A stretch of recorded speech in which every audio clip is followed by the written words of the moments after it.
is I need to be able to see that. Presentations. Do you want us to just angle you like this? Yeah, that would be great to move that. I'll take this with me as I figure everything out. Is that a proper way to see that? That's perfect. That's perfect. Perfect. And you can still do the film thing, Yeah, right? I'm going to adjust it. Okay. Thank you, everyone, for your patience.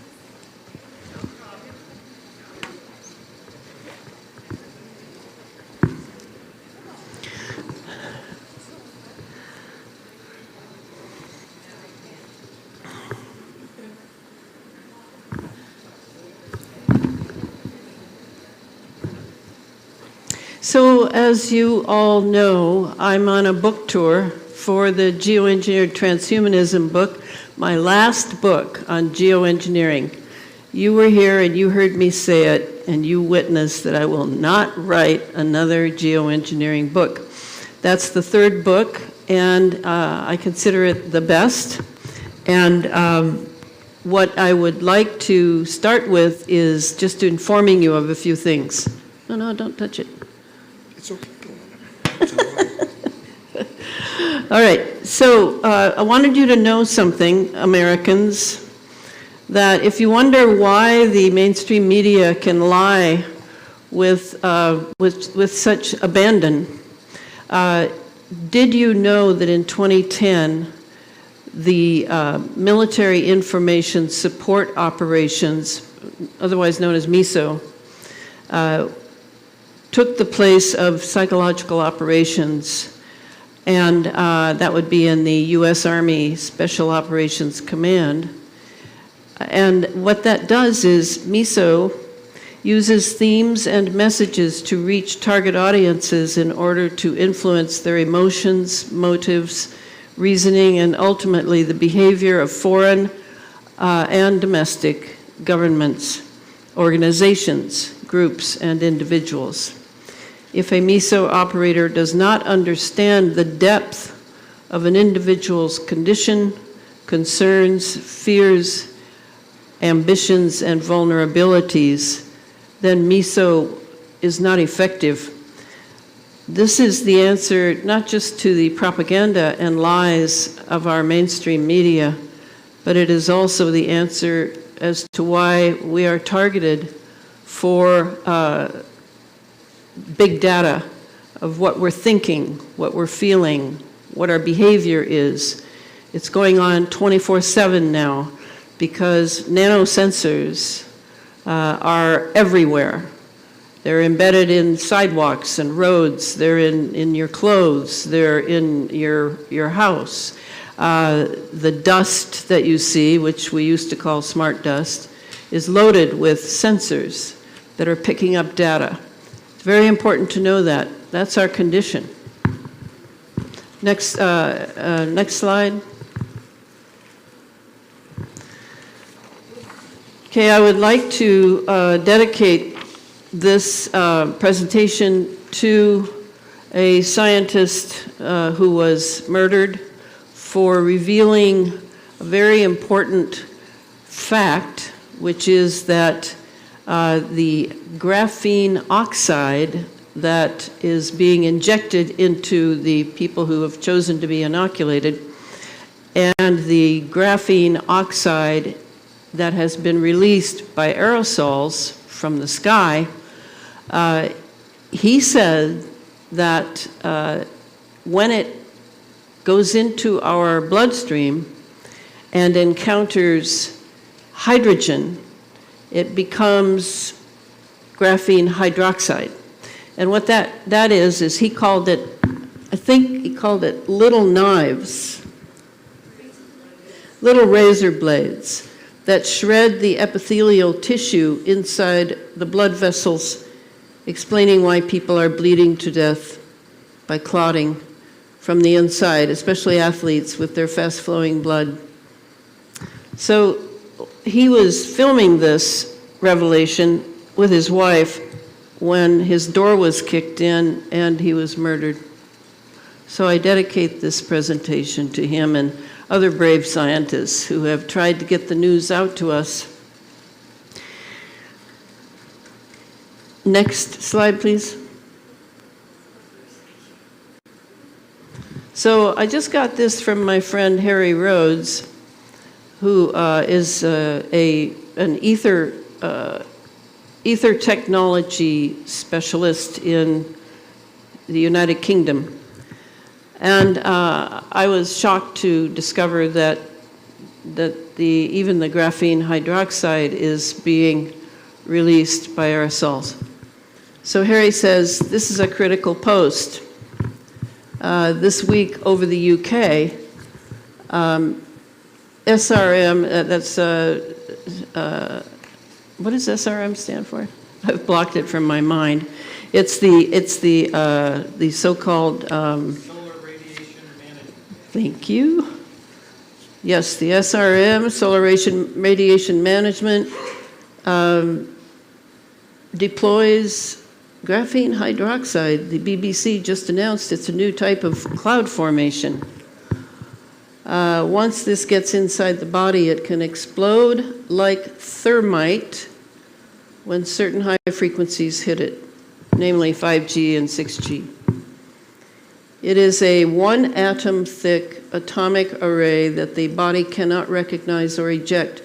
Once hit with certain EMF waves, it pops inside the very small corpuscle blood vessels and creates internal bleeding as the minute vessels burst. This is going to be announced as a pandemic of, wait for it, Ebola, which it is claimed causes internal bleeding. My facts here are based on thorough study and science. It's in our water, so I suggest you get a distiller or at least the white nano clay, which is magnetically attracted to graphene and is a food-grade powder taken internally. So this is in the UK. Whether or not this is going on here in the States, I don't know, but I felt that I should inform you. You can go to the next one. Okay, yeah, let's stay there for a minute. All right, so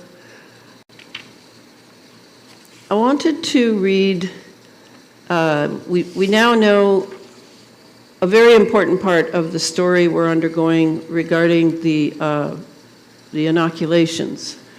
There are many parts, but some are more important than others. And in some ways, we've been misled to think some are more important when really they're less important. And I would maintain that graphene oxide is one of those cases of being more important than mRNA, more important than prions, more important than the so-called protein, the spike protein. And you'll hear more about it in a while. Just so you know what's at stake with the vaccine, this is one of the things that has come out. This is from a journal called Europe Renaissance, July 19, 2021. In the United States, the Supreme Court has ruled that vaccinated people worldwide are products. They are now patented goods. According to U.S. law, which can be verified, people who have been vaccinated no longer qualify as humans, and therefore they can no longer be categorized as human beings. In essence, this means that those vaccinated are no longer subject to national or international law, namely the Human Rights Clause that we have so much confidence in, but actually has not served us very well. So I wanted to mention that because to me, we're all in this together. And that would be the inoculated and the non-inoculated. For one of the attempts of the globalists and big pharma, which also handles the chemical aerosols that are falling on us for 2 decades now, is to undermine our immune system, and that would be either the inoculated or the non-inoculated, and it also has to do with making sure that we who are not inoculated get a lot of what is in the inoculated from the aerosols. That is definitely going on. So in Robert Kennedy Jr.'s interview with T.J. Coles, PhD, he begins with a clip of transhumanist Yuval Harari of the World Economic Forum, who talks about surveillance, quote, under the skin, unquote, then goes on to mention how life on Earth will be dominated by, quote, entities that are not organic, the potential of AI being much, much bigger than any historical revolution, this being a biological revolution. The transhumanist objective has always included preparing a transhumanist planet for a transhumanist species connected to artificial intelligence systems. In this way, planet Earth has been weaponized against natural human beings who thus far have only had to deal with sycophantic governments, churches, and corporations, attempting to control every facet of their lives. Now we must study the various levels of the latest quiet bid for absolute power, that of chemicals, electromagnetics, and nanotechnology, all virtually invisible, all requiring a new way of thinking by those of us committed to remaining human. This quotation is from Rudolf Steiner. Well, I'm a student of Rudolf Steiner for about 40 years now. You must consider, he wrote this in 1924, you must consider the whole part played by electricity in nature. Human beings cannot go on developing in the same way in an atmosphere permeated on all sides by electric currents and radiations. It has an influence on the whole development of man. This is true. Man's inner life will become different if these things are carried as far as now intended. It makes a difference whether you simply supply a certain district with steam engine or electrify the railway lines. Steam works more consciously, whereas electricity has an appalling unconscious influence. People simply do not know where certain things are coming from.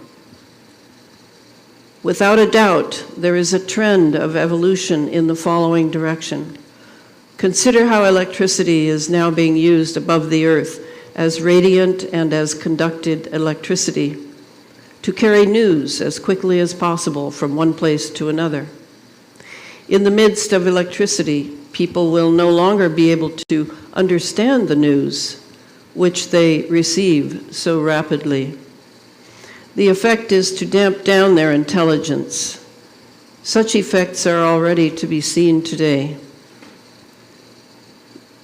Even today, you can notice how people understand the things that come to them with far greater difficulty than they did a few decades ago.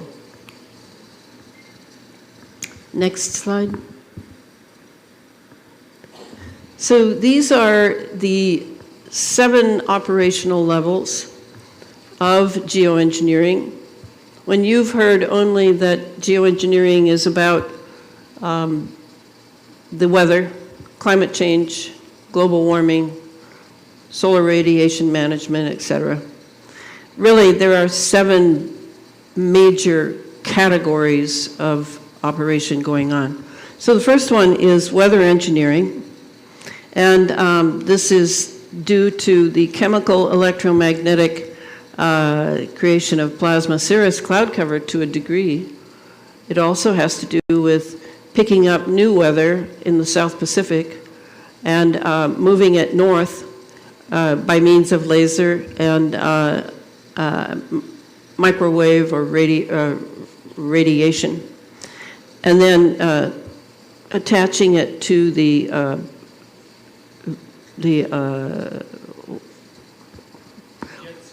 Thank you, Robert. The jet stream that's parked over Vancouver Island and sending it east so that we have the weather events like tornadoes, floods, droughts, whatever. That's how the geoengineering of weather is. As I always say, to my knowledge, other than that one area in the South Pacific, there is no natural weather. All of it is manipulated now around the planet. The second operation is chemical electromagnetic. I mentioned the plasma cirrus cloud cover, a conductive C4 atmosphere and matrix for building and steering extreme weather events. Geoengineering the sky and weather is not just about disaster capitalism, weather derivatives, and hedge fund profit mop-ups. It is the sine qua non of every other military intelligence space age operation in our atmosphere. The third operation is planetary geophysical operations. And this, I lead this off with telling you about a Soviet astronomer named Nikolai Kardashev, who has 3 phases of technological achievement for any civilization aspiring to a space age. First, that civilization must have full spectrum dominance over its planet. Second, it must have full spectrum dominance over its star, namely its sun. Third, it must have full spectrum dominance over its solar system and eventually galaxy. That is actually the objective of the secret space program, as hubristic as it sounds, but that is it. So then we're obviously in phase 1 and 2. Certainly, I'm thinking that the recent solar events of the last few days was done on purpose by the geoengineers, and they intend to, they already now can manipulate the ionosphere to charge, build, and steer storms. They can utilize droughts, floods, hurricanes, tornadoes, earthquakes, etc. They can harvest Earth for real estate investment trusts. They can use sun simulators, sun and lunar simulators, which are in the sky. Some people see sometimes 2 suns in the sky. One of those will be a solar simulator. The one that's whitest and has the ragged edges around it, that's the solar simulator. Our sun is still golden. I'm not sure how long that'll last. The other thing I wanted to point out here for this third operation of planetary geophysical operations is that the fires in California most definitely have to do with this third operation. Then there's the fourth, and I will have more on that in a while. Then there's the fourth, the directed energy weapon warfare operations. And this has to do with the revolution in military affairs that took place in the 90s. You probably thought that would just had to do with the military, but it really didn't. It sort of erased the line between civilian and military. It changed the nature of warfare, and we now have what's called asymmetric warfare. You know, many of us, particularly older ones, are still thinking of the fields of France in the Second World War. Well, that is so far from where warfare is at now. It is definitely asymmetric, meaning it has many approaches, and you won't necessarily know it when you experience it. And it also is dependent on nonlinear physics, which has to do with quantum physics. Warfare is now about full spectrum dominance of both the electromagnetic spectrum and the cultural civilian spectrum.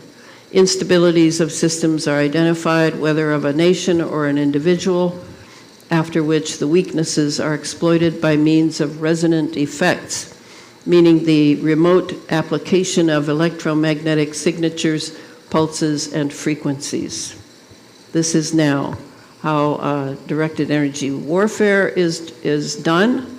It is also pretty much how most warfare is conducted.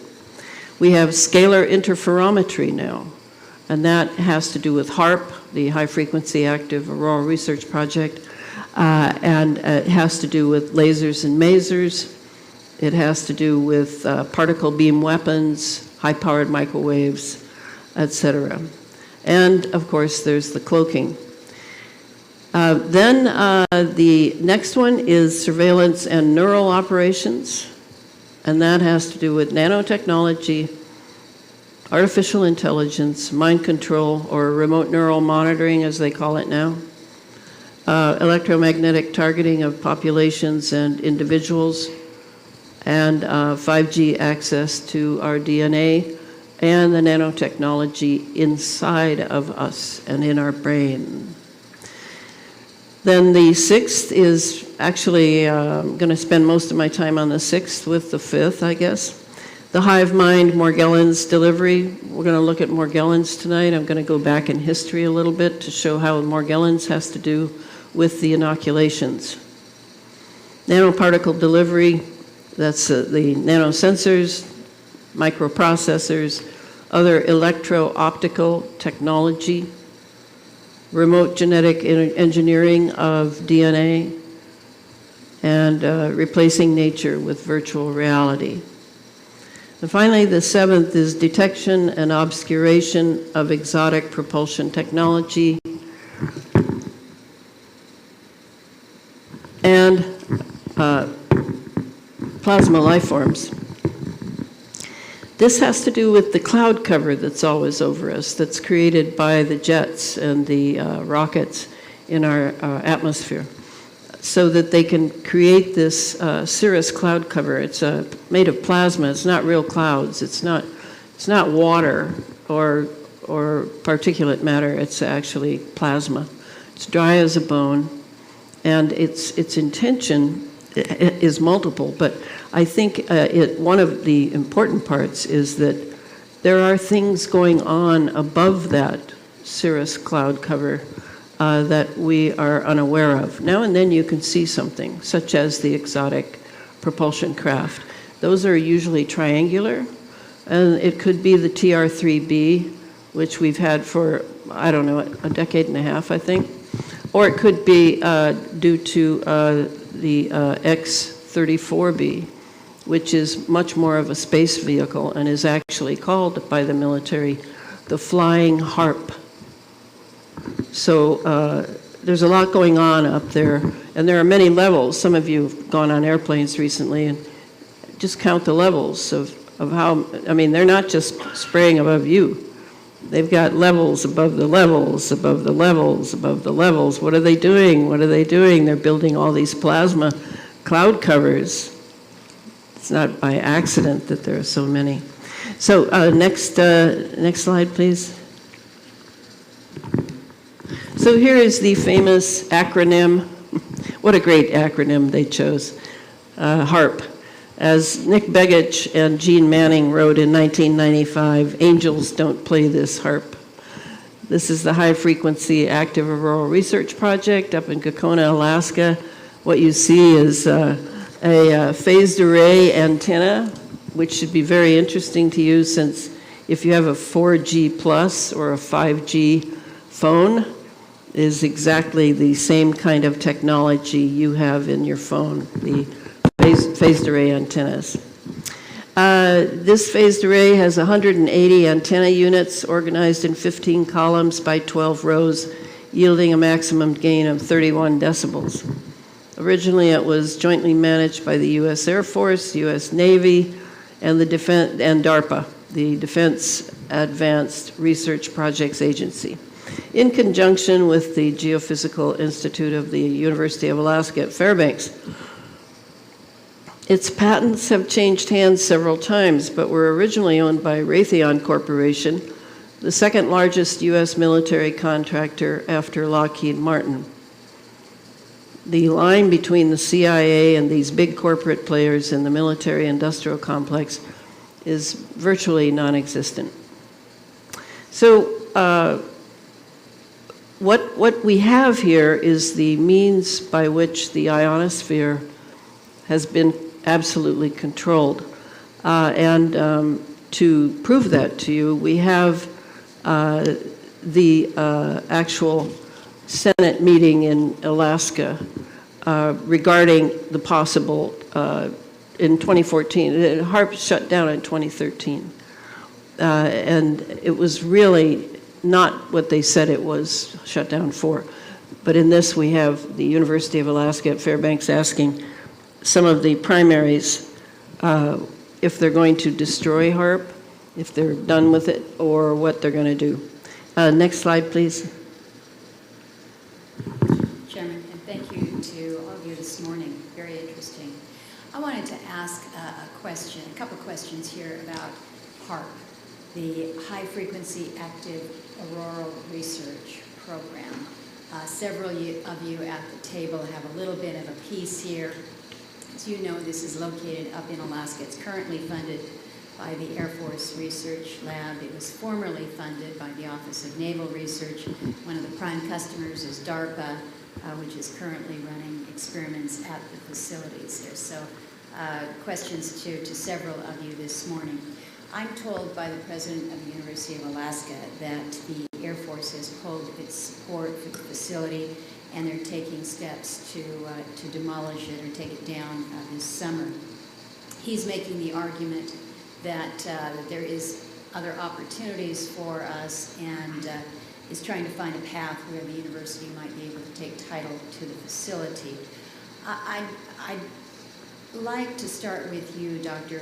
Prabhakar. I understand that a lot of folks here on the committee probably don't understand what HAARP does. I think most Alaskans don't really know what HAARP does or why the agency is involved in it. So a very brief explanation, and then a more direct question.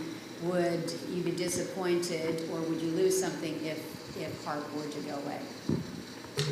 Senator Murkowski, as I think you know, one of our programs has been using the HAARP facility for the research that it's pursuing. And my understanding is that we did get value out of that interaction. The P and DARPA is projects, and we're not in the business of doing the same thing forever. So very naturally, as we conclude that work, we're going to move on to other topics. So it's not an ongoing need for DARPA, despite the fact that we had actually gotten some good value out of that infrastructure in the past. Understood. Then to Dr. Walker and Mr. Schaefer then, Dr. Walker, your agency is currently running the facility. I've mentioned that it's our understanding through the president of UAF that plans are to move forward and demolish the facility this summer. So the question to you is that accurate? Can you explain why? And then perhaps to both you and Mr. Schaefer, is there any benefit in exploring a potential relationship with the University of Alaska to perhaps take over? Thank you, Senator. The Air Force has gotten great value out of HAARP in the past. We took over from the Navy and managed it, actually did a number of experiment campaigns up there, and have finished our work that we were interested in doing up there with moving on to other ways of managing the ionosphere, which the HAARP was really designed to do, was to inject energy into the ionosphere, be able to actually control it. And, but that work has been completed. The Air Force has maintained the site for other government agencies to use for several years now. And with DARPA completing their project, that's our last government customer that we have in the site. We have put out a call government-wide for other agencies that had interest in managing the site or taking it over, and including going out to... You can stop it now. And seeing if there was any interest there. So here we have Air Force lies, and of course they're not going to demolish HAARP. It's one of the most powerful weapon systems in the world. I don't know how stupid they think we are, but at least you heard the important part, right? That we control the ionosphere. not just a little, the whole ionosphere. And for those who don't know what an ionosphere is, the ionosphere is 49 miles to 428 miles above the Earth.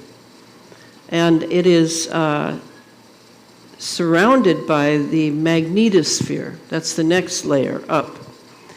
And that is 428 miles to 37,282 miles up. The stratosphere, which is just above us, and if you fly, you've been in the stratosphere, is 12 to 31 miles above the Earth. Oh, great, thank you. And our troposphere is 3 to 12 miles. That's where we live. We live in the troposphere. 3 to 12 miles. So that's sort of the way the Earth is set up. And the ionosphere is primarily involved in producing ions. And we now can take those ions out of the ionosphere and impregnate or inoculate our troposphere with all those ions. And what that means is we've electrified our entire atmosphere. However, that's why they need all those particulates that they're dropping, all the nanoparticulates from the chemical trails. They've got to have particulate matter. So some of it is just chaff. It's like coal dust. They use that. But then there's this other part of it that, certainly perplexed us when we being the so-called internet anti-geoengineering movement that I've been involved with for about 13 years now. At the beginning, when we were all arguing about this, that, and the other and trying to figure things out, it seemed to us that the barium, strontium, aluminum, chromium, there were certain types of minerals that were the favorite of the nanoparticles coming down. So we were trying to figure out, okay, so barium is kind of obvious. It sort of glows, and it could definitely have to do with producing plasma mirrors in the atmosphere, believe it or not. And some of the other things were, the aluminum made sense. It dries the air out. And for many, many wireless operations, you've got to have dry air. You can't have moisture. Moisture, you have a lot of loss and less clarity. So the aluminum made sense. It was cheap. And, that's kind of where we're at. It took years for us to realize, and I don't know that all of us really realize it yet, actually. I certainly do, that some of this that's being dropped from aerosols is a supplementary system to what is needed in order to keep the atmosphere ionized. And it has to do with the fact that we have to breathe it in, and it goes into us through our lungs. And then from our lungs, it goes into our blood. And from our blood, it goes into, because it's nanoscaled, and a nano is 1/1000th of a meter. Because it's nanoscale, it goes through our blood-brain barrier very easily. So either they thought we were just pretty much a throwaway race. I mean, we're talking the atmosphere, even though, say, only the United States was doing it, but it's one atmosphere. And that atmosphere circulates, and there are many, many drafts, many, many winds, and the rain cycles. And so it slowly dawned on a few of us that this was being done on purpose. This had nothing to do with keeping the atmosphere ionized, which was our original hypothesis. That's really important. Okay, so then there's another part of this. The next slide, please. Then I wrote the second book, right, on the space fence. And the space fence, that was thanks to one of our activists who just recently died, Billy Hayes, the HARP man, Billy made it clear to me that this, the space fence was being constructed on the Earth and in the upper atmosphere, and that we were going to be sandwiched between it, and it was for electromagnetic control. The space fence originally, because it's a term from the old Star Wars SDI, Strategic Defense Initiative, under Reagan, Bush, and Cheney of the 80s. That was a belt of radar installations across the southern United States from coast to coast that really, they told us, was for missile detection. That's what we were told. But now, it had, thanks to the Bernard Eastland's 1987 patent that ended up building HARP with the phased array antennas, now the space fence appeared to be the nanoparticles that were being dumped by a lot of the jets and rockets, and some of it was ending up circling the Earth, particularly, as you can see, at the equator. And then the rest of it falling earthward, where we then breathed it in. It dropped into our soil. 6 inches of the soil is pretty much completely compacted nanoparticles of aluminum oxide. And the space fence is now this sandwiching thing above the planet, on the planet. That's what the whole under an ionized sky is about, is the space fence and how it's constructed. All the way from radar installations to cell towers to all the things that we use for our communications, everything electromagnetic, including your cell phone. And so what's happened is we have been put into this sandwiched control unit of the space fence.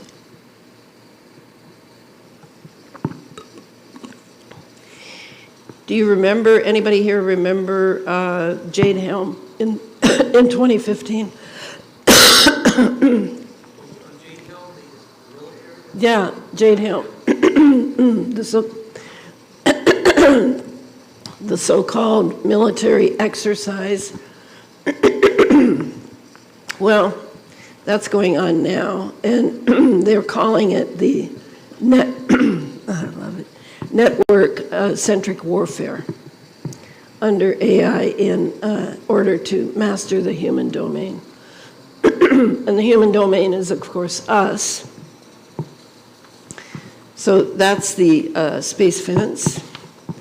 Tony Pantalaresco, whom I speak highly of, as someone who's researching how to get the nanotechnology out of us.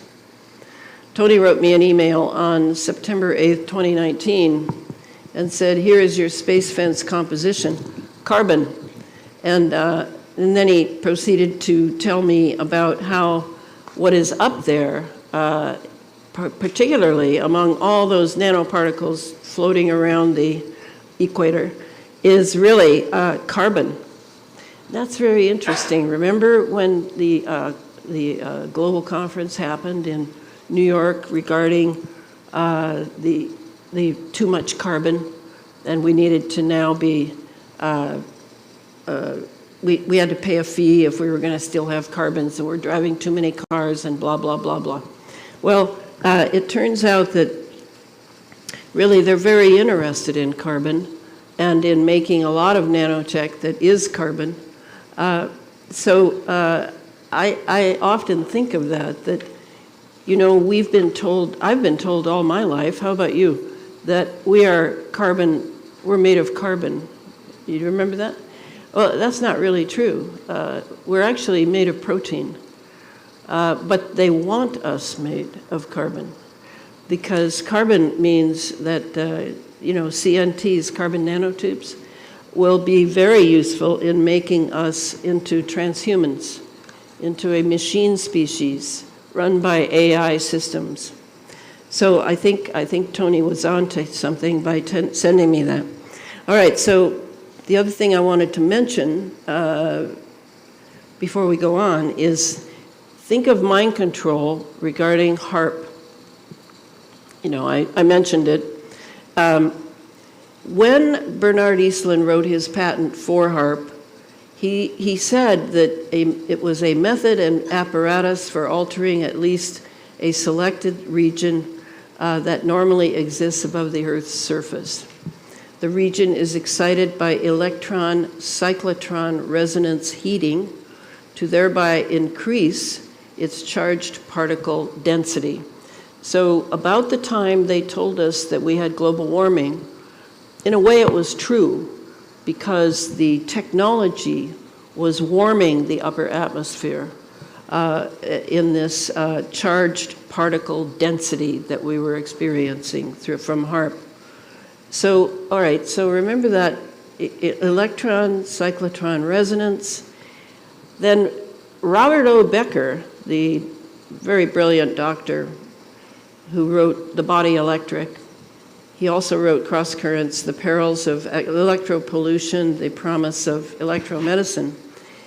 He said about, same term, cyclotron resonance is a mechanism of action that enables very low strength electromagnetic fields acting in concert with the Earth's geomagnetic field to produce major biological effects by concentrating the energy in the applied field upon specific particles, such as the biologically important ions of sodium, calcium, potassium, and lithium. Now, some of you may understand what this means, but Clifford Carnicom, who I'll talk about in a little bit, the first scientist who was analyzing what was falling from the sky in the wake of because he was a trained scientist, he used to work for the Department of Defense, he recognized that the jet trails being left in the very high, very azure blue sky of New Mexico, northern New Mexico, he recognized that it was not a condensation trail. It was actually, it had the chemical signature of other chemicals. It wasn't, and it was, whereas a contrail usually lasts for 30 seconds max and is very short, and it comes out perhaps 3 feet, it begins about 3 feet out of the engine chamber. This was coming out right proximate to the jet and was actually not behaving at all like a contrail. So he began collecting the detritus, the condensation that he would get every morning from dew or rain or snow, and the dust that he was collecting in his HEPA filter. And he was able to see that eventually, months of labor because he had a real shoestring budget. And even though he tried to get the attention of the CDC and the EPA, they would not respond. And yet, in the back of my book, I've reprinted that very important document from Clifford, which has to do with how many alphabet agency were checking into his site to see what he had come up with. I think there's 164. So he's the one who discovered that they were messing with our potassium. That was the first thing he discovered. And all these other ions that are mentioned in this, the sodium, calcium, and lithium, yeah, they're all being messed with. So his thought was, what are they doing? What's their purpose in what they're doing to us? Next slide, please. There it is. We know that one.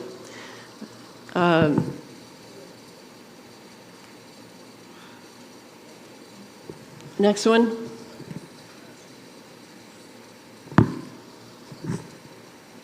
This is our condition now. We're living in a beaker, in a chemical beaker.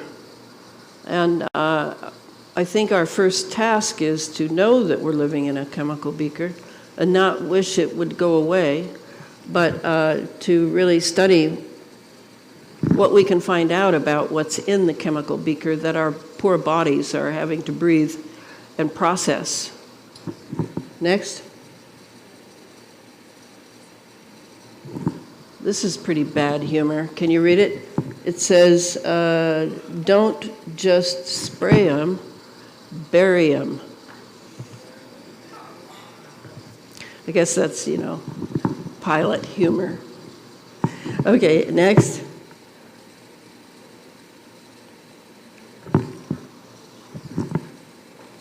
So this is about how it works. We all know this quite well. I don't know that you've ever timed it. But according to the chemical signature, this could be longer, this could be shorter, this could be all sorts of things. Okay, next. And then you need to, I think, hit it again so it'll play. An aircraft comprising a gas turbine engine that exhausts a plume of gases in use. The aircraft comprises an ultrasound generator having an ultrasound actuator and a waveguide to direct ultrasonic waves at the exhaust plume to avoid the formation of contrails. So this is why you're seeing powder blue skies but no trails. It could be why that they're using ultrasound to deliver the same chemical mixture, but you don't see any trails. Okay, next.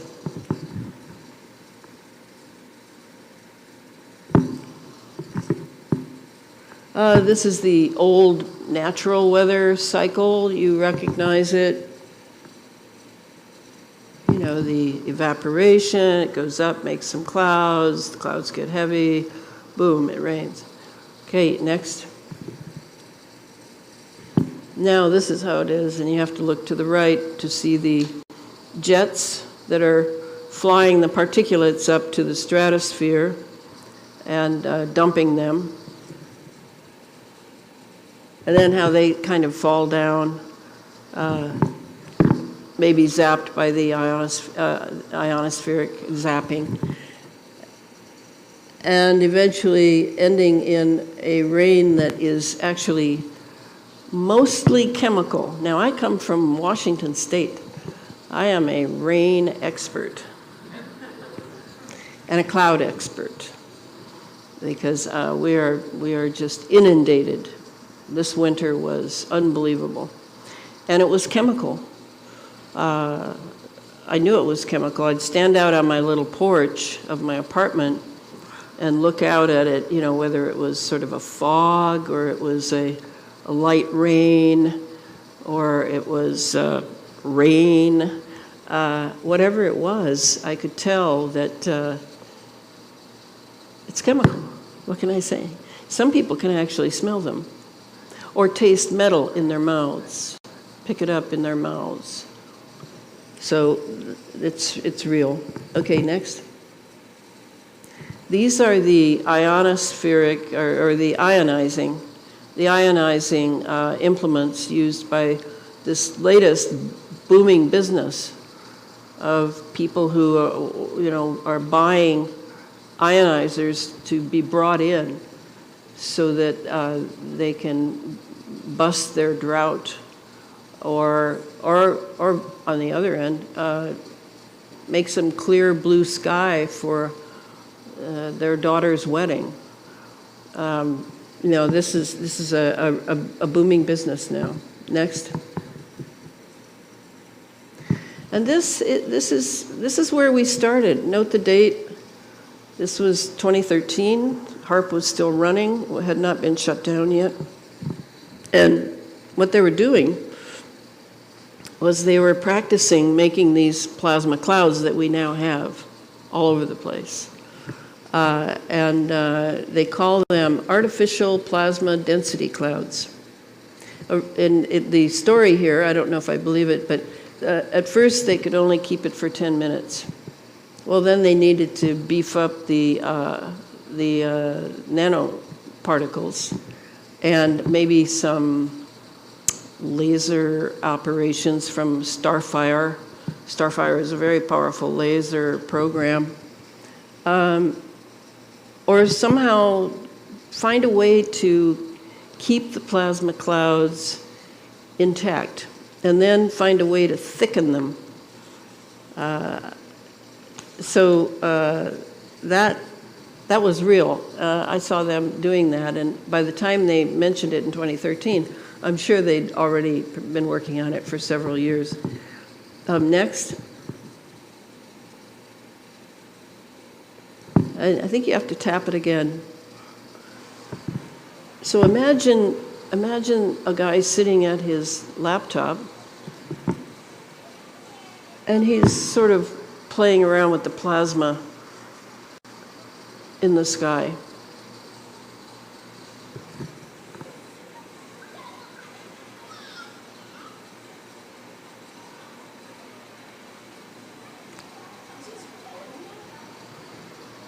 What?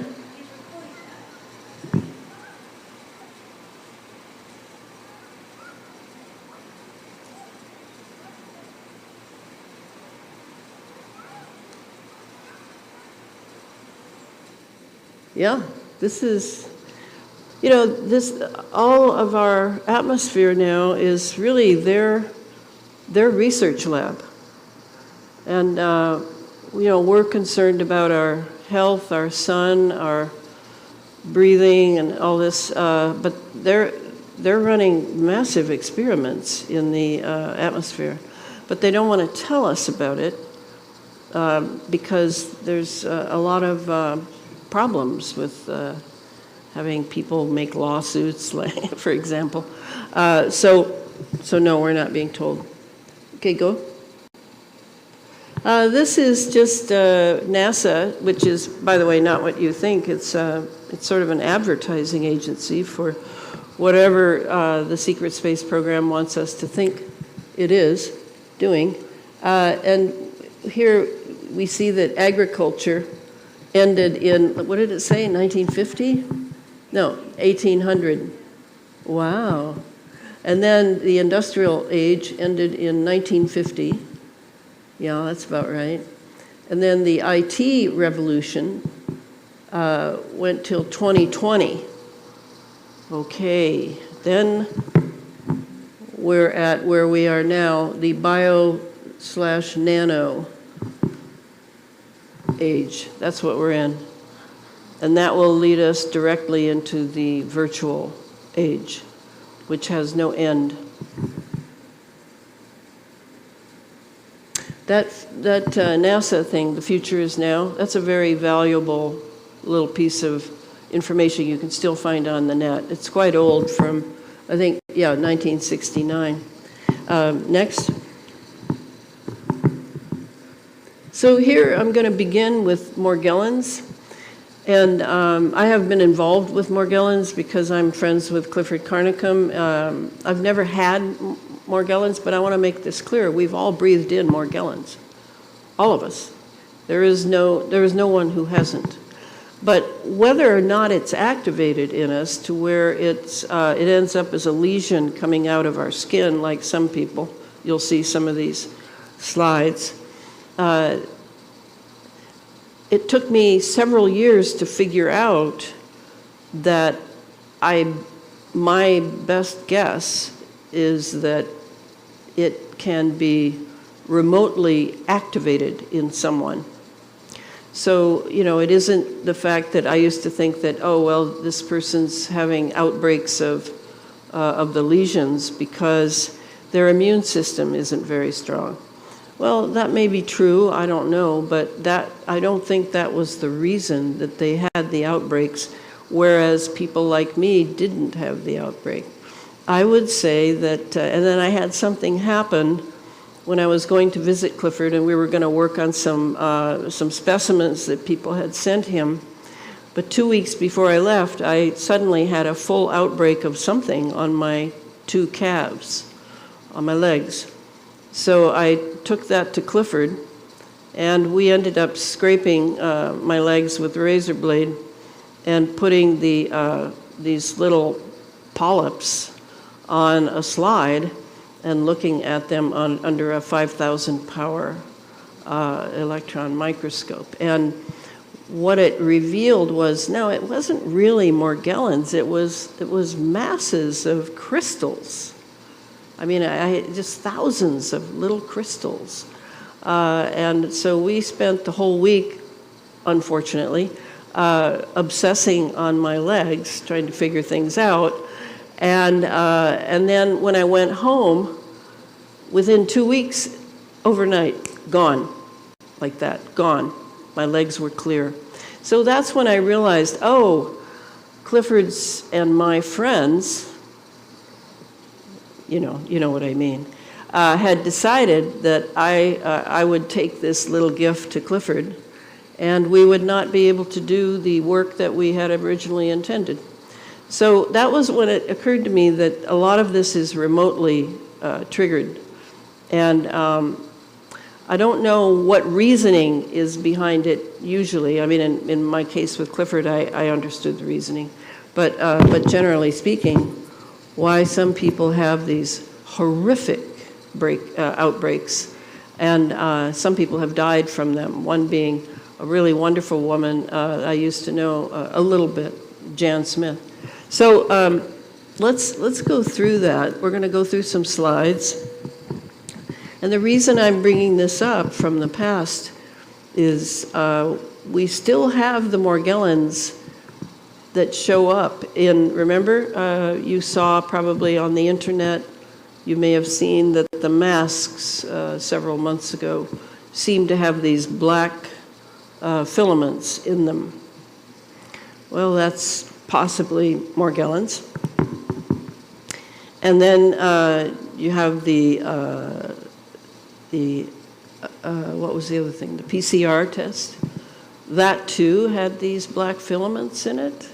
So, it's like the PCR test. I figured out very early that it was not a test. They were actually implanting something. And it could have been Morgellons. It could have been more than that. I don't know. But I think it's still very relevant because that was the precursor to what is now being found in the serums that are going into the inoculated. And we need to know about that.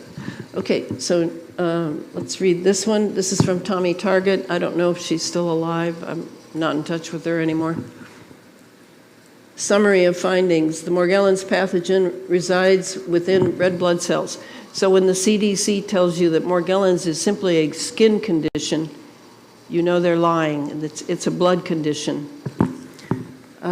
The formation of fibers involves the agglomeration of red blood cells into a fiber arrangement and the fusion of the pathogens into a solid polymer substance. The pathogen is possibly carbon nanotube-based nanite equipped with biological and synthetic functionality based on the known composition of the fibers. Very good definition. Okay, next.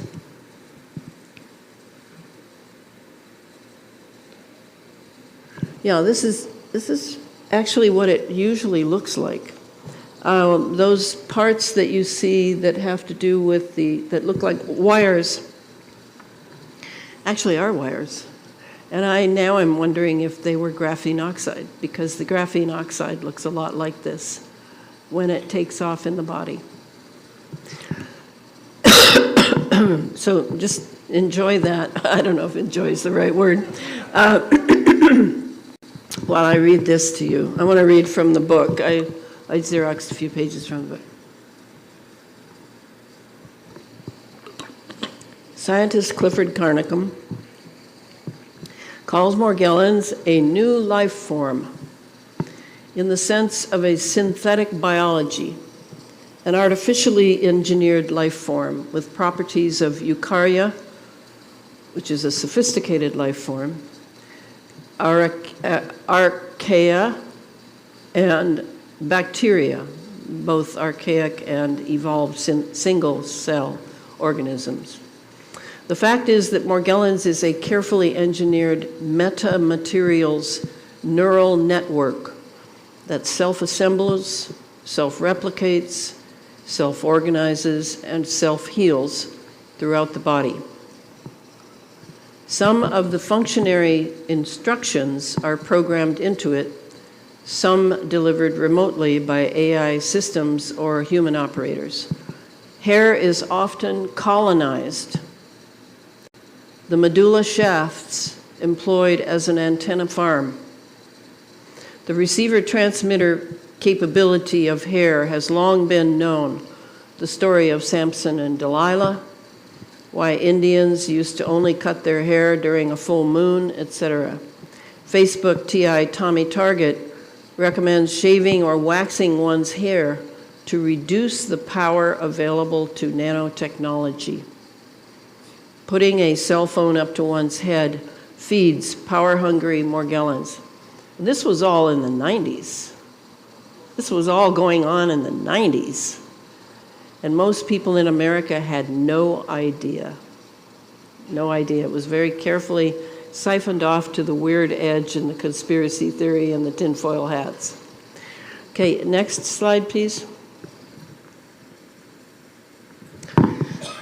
Morgellons presents as a wire-like polymer fiber that looks like tubular fungus, the tube containing organs like the cross-domain bacteria, fruiting bodies that look like self-replicating coccyx bacteria but express the morphogenesis of eukarya. From fungi, Morgellons inherits the ability to grow and multiply explosively when triggered by a defined electromagnetic frequency. That is, emissions of 375 nanometers within the visible spectrum. Also from fungi comes the ability to grow fruiting bodies with the special feature of expressing the genetic blueprint present in the bacteria, living symbiotically as per the genetics of sophisticated life forms. A fungus that hosts bacteria with animal DNA to grow animal-shaped mushrooms.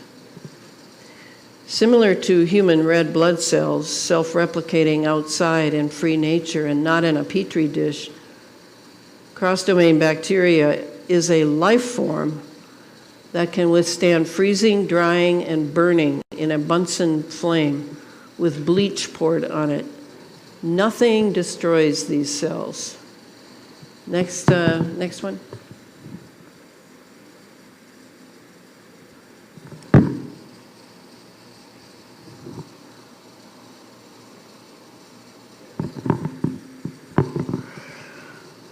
The pathogen inside the polymer sheath is in part a carbon nanotube nanobot, not exactly synthetic, more like a natural silica-based life form from a different planetary biosphere. It is capable of mimicry and consciousness that knows, for example, when it is being observed. The filaments that sprout from Morgellons lesions don't seem to grow but appear instantaneously and are able to evade detection by the immune system. They seem to be densely packed erythrocytes interwoven with multi-layered carbon nanotube strands that have undergone chemical decomposition and fusion and are arranged hexagonally, like in Raman spectroscopy. Silicon, copper, electrical, and biological. Molecular robots smaller than a cell. Carbon nanotubes, hollow tubes of pure carbon, about as wide as a strand of DNA, are one of the most studied materials in nanotechnology. Since the 1990s, scientists have used ultrasonic vibrations to separate and prepare nanotubes in the lab. Carbon nanotubes are one of the original wonder materials of nanotechnology. They are close cousins of the buckyball, the particle whose 1985 discovery at Rice University helped kick off the nanotechnology revolution. So this is what the carbon is really all about. Next slide. Morgellons fibers are autofluorescent. They glow under UV light, a sure sign that they are engineered. What glows are quantum dot dyes invented and patented by the usual suspects, whose electromagnetic frequencies have been upconverted so as to turn microwaves into visible light. In this way, proteins and DNA strands are marked in precision medicine by heavy metal nanodyes for ease in tagging and tracking with ultra-short laser pulses or nanocrystals. The heavy metal cations of radio frequencies upconverting the photons into the visible spectrum. Nano antennas tag the target, and once the signal attaches, the retreating DNA standing wave announces the target's biosignature or evoked potential. According to industrial toxicologist Hildegard Staninger, autofluorescent fibers are not easy to melt or burn, the outer casing being a polyethylene used in fiber optic cable, as well as for bio-nanotech viral protein envelopes. From blue fibers with gold tips to fibers color-coded bright red, blue, and black, Morgellons wires seem to be programmed for different functions. So I want to remind you that this is what's in our bodies. So does it seem like this was the road to transhumanism? Oh yes, this was the road they took. First they dealt with the environment and basically weaponized it with all the things that are bad for human beings. And then they made sure that we had this technology in us. Now, lately, I have noticed, lately being, I don't know, 5 years maybe, I have not seen much of anything on Morgellons. Well, where did it go? Is it all taken care of? No, no, it's been blocked. And the only way I keep track is to go to Facebook sites of Morgellons sufferers, where I can see what they're going through, and they have become excellent describers of this Morgellons transhuman process. Next one.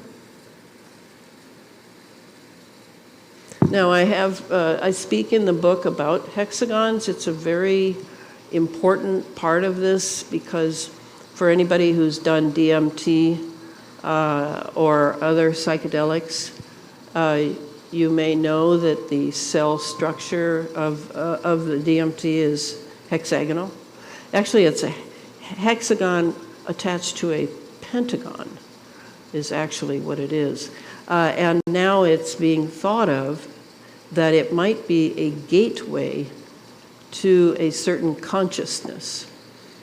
Now, why this might be true is because these nanoparticles, the nanotechnology, not the nanoparticles. Nanoparticles are throughout space. They're sort of natural. We have a lot of nanoparticles at this level, but the nanotechnology is built with atoms, laying one atom next to another atom, next to another atom, next to another atom. So we're talking about something at the atomic level. And that, you know, if you remember the Manhattan Project, that's what that was. That was the atomic level. This is in the tiny world. That was in the mega world, This is in the micro world of this atomic level. And the atomic level is right next to the entryway, at least in my mind, to the quantum dimensions. And the quantum dimensions are really, really important to understand. Not that I'm an expert, but that, for example, our thought occurs. You know, you've been taught that the brain produces your thought. Well, that's not really true. The brain is sort of, I always liken it to a diving board that the diver, who is you, utilizes to make a dive, namely a thought. So in that way, the brain is helpful because you've got a diving board, but it is not the producer of the dive. You are the producer of the dive. And so where is that thought being created? Well, it's being created in the quantum levels. Thought is a quantum activity. Rudolf Steiner takes it a little further, or maybe you'll think a little less, but I think he calls it a spiritual activity. He says thought is a spiritual activity. And you've probably, those who've heard me before go on and on about thought and thinking because of my Steiner training, will probably wonder, well, you know, what's the big deal with thought? Well, there's thought and there's thought, right? There's the thought that you use for daily life, where, you know, I need to go pick the kids up. And then there's thought that has to do with sense-free thinking, where you're actually in the realm of concepts. And now maybe you're doing a squared plus b squared equals c squared, but maybe you're doing something of the tiny world that you can't see. And you're trying to follow what I'm saying in my big fat book.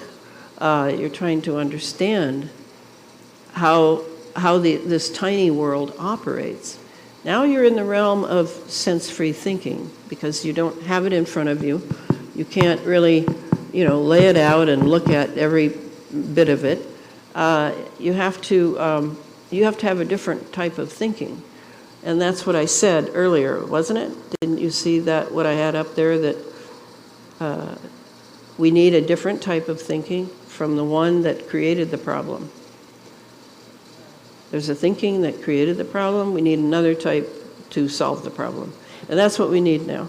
That's exactly what we need, and why I'm pounding away at some very difficult concepts so that the people can have an opportunity to really figure out how to do this, how to meet this latest challenge. And I'm very happy to do this because I care about you. And the experts are not going to help us. They are not going to help us. And the experts that you might think, you love your doctor, you've gone to the doctor for years, my guess is he or she does not know a thing about this technology because there are no books I could read. I went looking for books. There are no books on this. So I had to pore over the internet thousands of times in order to find what might be true. Okay, next one. Now here you get to see the cross-domain bacteria that Clifford Carnicom named, those little circles. Those are like, well, I want to call them eggs, but they're not really eggs. They are the reproductive cycle of this particular model. Now, those who've been paying attention to graphene oxide, you know that it is a carbon nanotube. It's a carbon CNT, but it doesn't reproduce. It self-replicates. And that's the difference between this early model that they were testing and the graphene oxide model that we now have. This graphene oxide model is much better for a machine like transhuman than the Morgellons. At least that's what I've come to. Go ahead.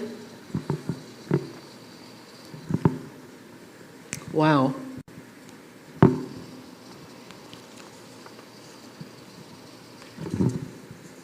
Now, there are 3 people that I want to give credit to for the Morgellons work. The Morgellons, see, you have to see who's on the edge. It's going to be some maverick. It's going to be some scientist who's a maverick. So Clifford Carnicom, as I told you, had worked for the Department of Defense and had left it and had started his own research. The other one I want to give credit to is Harold Kautzwelle, who is a German scientist. And Harold took a very different tack on it from Clifford. And I find both of them useful. I don't think we're in the realm anymore of either or. Either it's true or it's not true, or this person is right, this person's wrong. I think it's all hands on deck now, and you go by the content and you see if it makes sense and if it possibly could be true, and then you test it out. So Harold Kautzwelle, he defined the Morgellons as a self-assembling photonic plasmonic crystal that are crystals that are quantum laser units taking in electromagnetic signals and turning them into single photon emissions that communicate with the DNA. So what Harold is doing is looking at it photonically. In other words, as light, as purveyors of light. So you could go to the next one. So he is, Harold is German, and he is the CEO of Aquarius Technologies. He's written several papers and essays. You can find them on the internet, also at his website, which I don't remember right now, but you'll find it, Aquarius Technologies. He describes the Morgellons creation as having a fungus-type cell tissue with fruiting bodies displaying a morphogenesis. Biophotons register the presence of light ether. Now, I don't know how many of you have read my last book, but in there I go into detail regarding what the ethers are. The term ether was banned in the 1920s in American science and British, I believe. But the ethers are, Rudolf Steiner talks about the ethers. There are basically 4 ethers that have to do with life on Earth, and we are connected to all of them. In this case, the biophotons are register the presence of the light ether. So what Harold is saying is that the light ether is under assault by this Morgellons. And certainly people who have Morgellons, who have active Morgellons, are challenged beyond belief regarding having any energy whatsoever. Biophotons connect all of life all the way into quantum dimensions. So that's very important, that part, the quantum dimensions. We tend to think of quantum physics as sort of something that the PhDs do. But really, we are all involved in the quantum dimensions because that's where our thought takes place. And we need to know about it because they are manipulating our thoughts right now, every day. It's not in the future anymore, it's here, it's now. And we need to come to terms with the technology. So go ahead to the next one.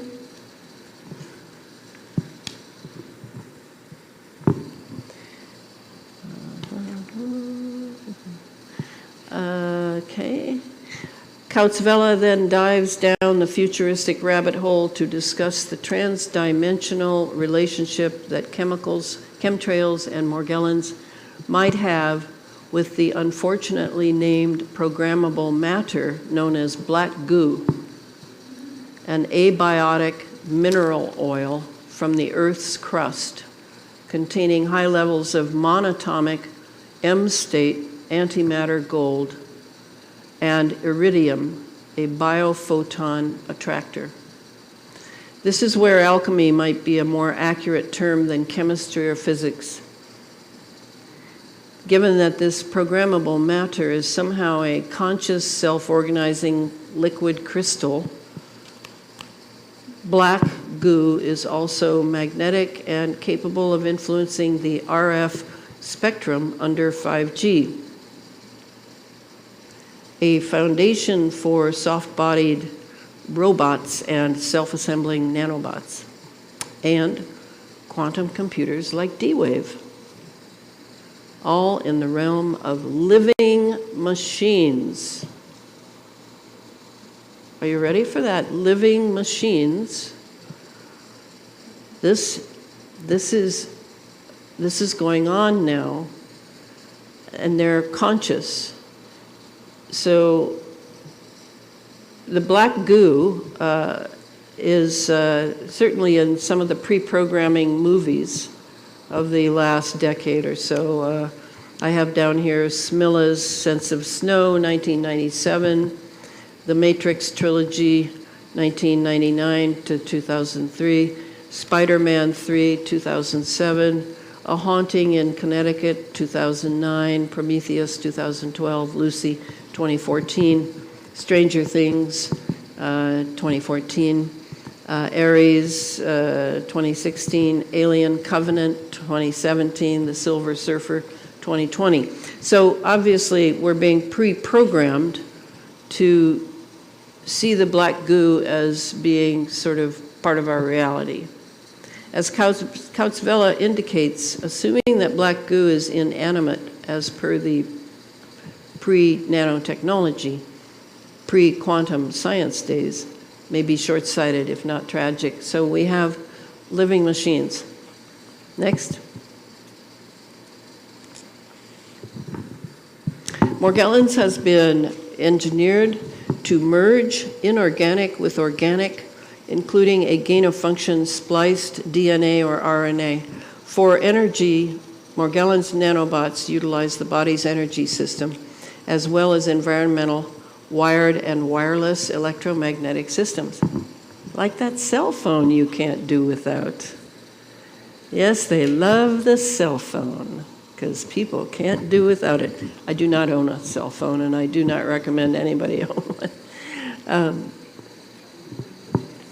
In fact, the Morgellons creation is a transceiving network capable of total systemic penetration, programmed to control bodily organs and lay scaffolding that replaces the human 1.0 neural network with a human 2.0 silicon carbon model plugged into a vast internet hive mind.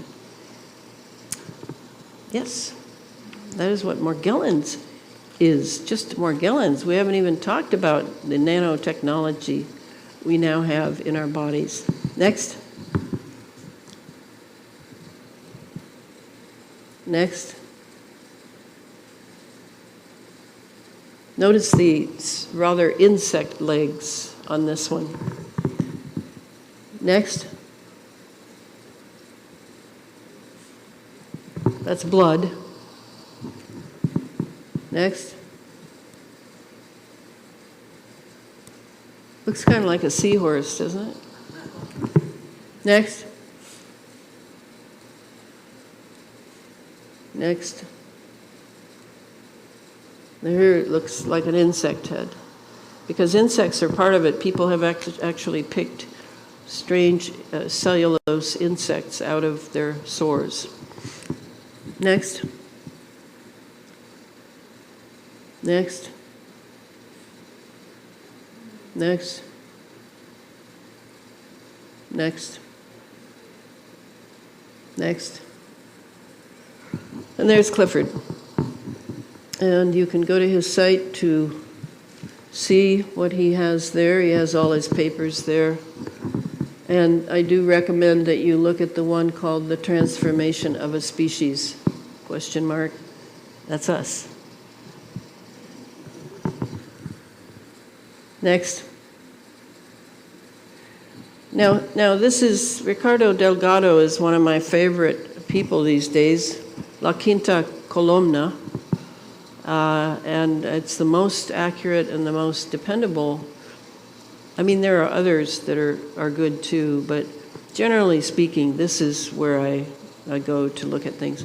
So now Ricardo is going to talk to us about where we're at now with the technology that is all about transhumanism.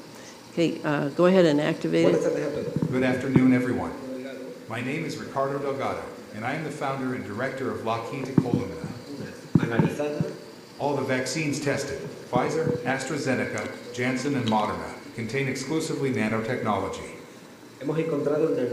We have found nanorouters, which also emit MAC addresses that can be registered with Bluetooth wireless technology by just using your own mobile phone and the help of an app. We have found nanoantennas and plasmonic antennas for the amplification of these signals. We have also identified nanorectinas, which act as rectifier bridges of alternating direct current, codecs, and certain logic gates for the encryption of these nanocommunications emitted from the inoculated individual to a remote server. The primary material for the elaboration of these microstructural complexes is graphene oxide, the presence of which is decisive for the self-assembly of these structural complexes.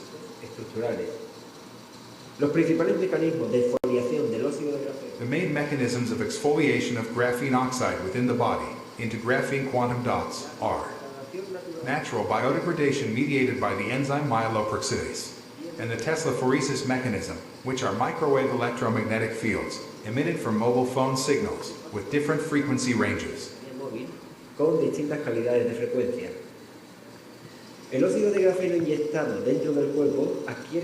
Graphene oxide injected into the body acquires magnetic properties in contact with hydrogen and living cells.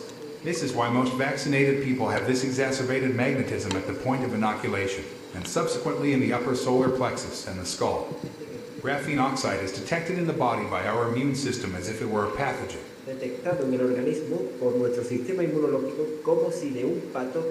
Once injected, it has an affinity for the central nervous system. Basically, the spinal cord in our brain, because of its higher electrical conductivity. In the central nervous system, it causes immobilization of limbs, strokes, paraplegia, and alteration of the nervous system. Graphene oxide has a blood clotting factor and increases thrombogenicity or thrombus proliferation.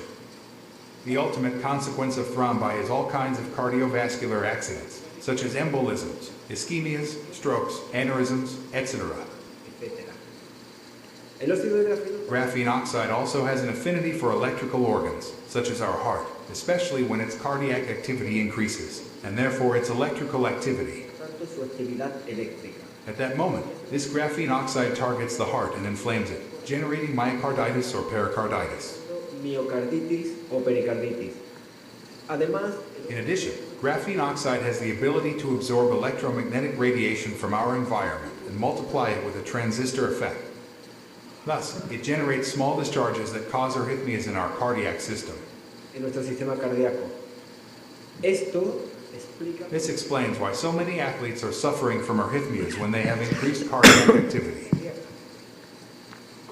Consequences of these arrhythmias are fainting, blackouts, or syncope, linked or not to unexpected or sudden death. A large part of our vaccinated population is suffering unexpected or sudden death when interacting near these microwave sources.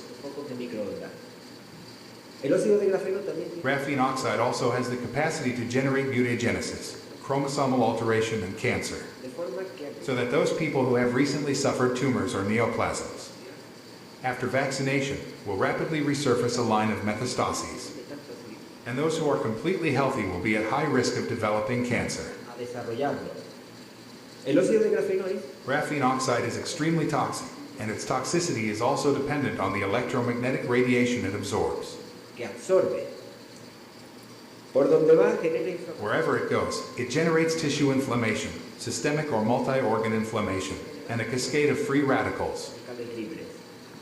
Cuando el estrés When the oxidative stress generated by this toxic substance inside the body breaks the equilibrium in the redox balance and exceeds a certain threshold above the antioxidant levels of our endogenous glutathione, our immune system collapses and favors the famous cytokine storm. favorece la famosa tormenta de citoquinas. Este óxido de grafeno que es This graphene oxide, which is injected as a prime material in vaccines, is eliminated from the body through our lungs. But if it is irradiated whilst found in the lungs, the subsequent inflammation of the lung tissue causes bilateral pneumonia. If the vaccinated survive the initial doses of graphene oxide injected into their blood, it will be degraded in the body by the neutralizing antibodies that are responsible for its degradation. de anticuerpos neutralizantes que son responsables de su degradación. Una vez desaparece el grafeno, Once the graphene and its toxicity is gone, so are the antibodies that neutralize the substance, which also trigger our immunoglobulins. disparan nuestras inmunoglobulinas. This is why people are being forced to be revaccinated every 3 months in order to maintain the body's levels of this toxic substance, by claiming that they no longer possess immunity. Alegando que ya no posee inmunidad. En definitiva, el inexistente In short, the non-existent, non-isolated, non-purified, non-cultivated SARS-CoV-2 presented to us in the official version and its variants is in the real version the graphene oxide introduced consciously and voluntarily in the flu vaccine of the 2019 to 2020 campaign. vacuna antigripal de la campaña 2019-2020. Dicho de otro modo, In other words, the disease, relabeled COVID-19, is simply a graphene-enhanced acute irradiation syndrome. Therefore, the first and basically the only artificial wave at our elderly in nursing homes as its target population, whose flu vaccination rate is very close to 100%. tuvo como población diana nuestros ancianos en las residencias, cuya tasa de vacunación antigripal es prácticamente muy Our elderly were previously vaccinated with this substance and then irradiated with the famous cell phone antennas, which suspiciously, 8 out of 10 are implanted in the vicinity of nursing homes or old folks' homes. 8 de cada 10 de ellas son implantadas en las inmediaciones de geriátricos residencias. Justificaron el genocidio They justified the genocide of our elderly as a pretext to tell the entire world population that we were facing a new coronavirus, so that under the fear of this alleged contagion tall tale they could proceed to inoculate the entire world population with graphene oxide. toda la población. The aim is to eliminate a large part of the population and use the behavioral modulation properties of graphene oxide in the field of neuroscience and artificial intelligence for the remaining population. Campo de la neurociencia y la inteligencia artificial para la población remanente. El óxido de grafeno tiene Graphene oxide has a special affinity for neurons. una vez Once installed in neurons, it generates an artificial neural network that gradually replaces the natural neural network. paulatinamente a la red neuronal natural. Cuando el tamaño de las When the size of graphene oxide nanoparticles is less than 35 nanometers, they easily pass through our blood-brain barrier, a membrane that protects our brain from possible damage coming from the outside, and gain access to our own neural network. nuestra propia red neuronal. Por una parte, On the one hand, graphene oxide manages to break neuronal synapses so that our brain can be mapped and literally collect information such as memories, coger información, local thoughts, sensations, emotions, or feelings. sensaciones, emociones o sentimientos. Entenderá ahora por qué se ha You will now understand why during this pandemic, legislation such as the Neural Rights Act has been passed in certain countries. Por otra parte, Moreover, this graphene oxide can be stimulated remotely and wirelessly, using for this purpose the implementation of the new 4G, utilizando para 4G Plus and 5G technology. la nueva tecnología 4G, 4G Plus y 5G. Todos los vacunados All vaccinated people send their data to an external server, controlled by artificial intelligence, probably financed by Mr. Elon Musk. financiada por el señor Elon Musk.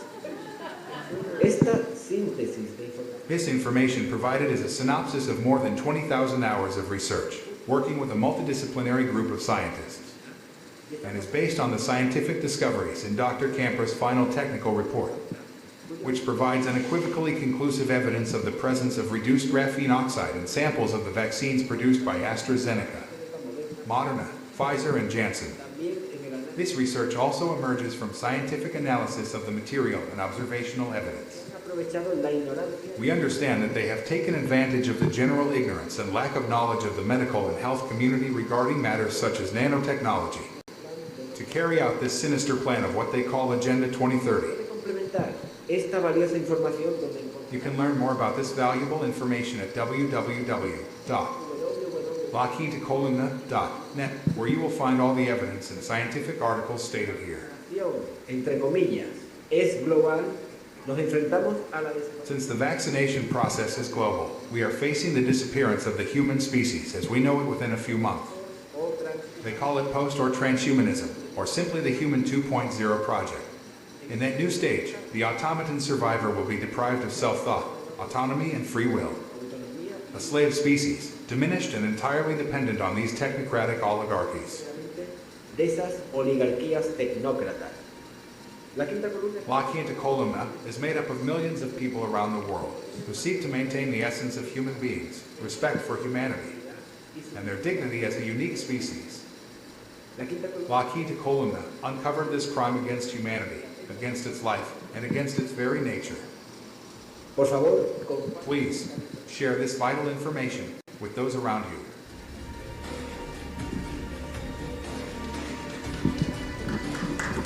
It's good, isn't it? Next.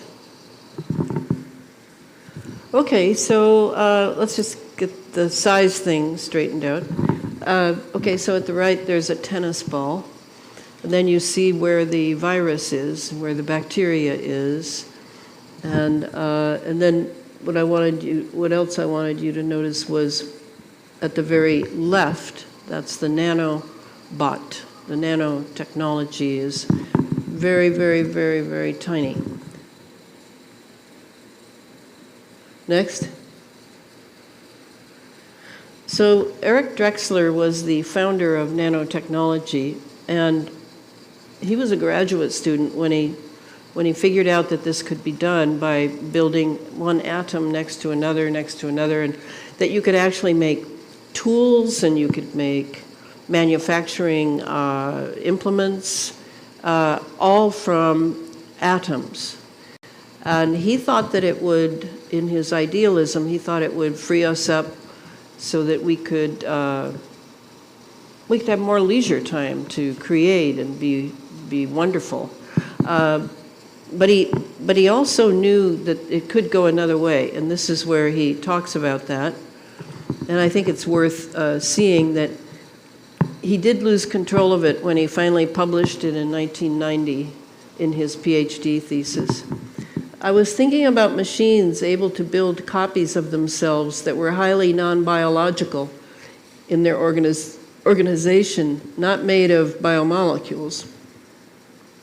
Having done some reading in ecology and having some understanding of the way the biological world works, it was pretty clear to me that it would be possible to build, not necessarily easily, but it would be possible to build a mechanism of the kind that could operate in the natural world on abundantly available compounds, or perhaps a wide range of compounds, to build copies of itself.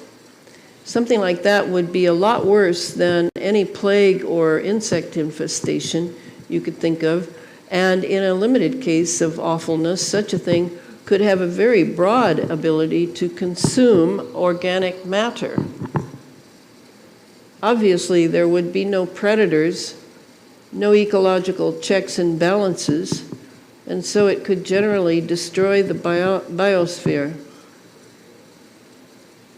So this is the problem with the nanotechnology, is how it's used.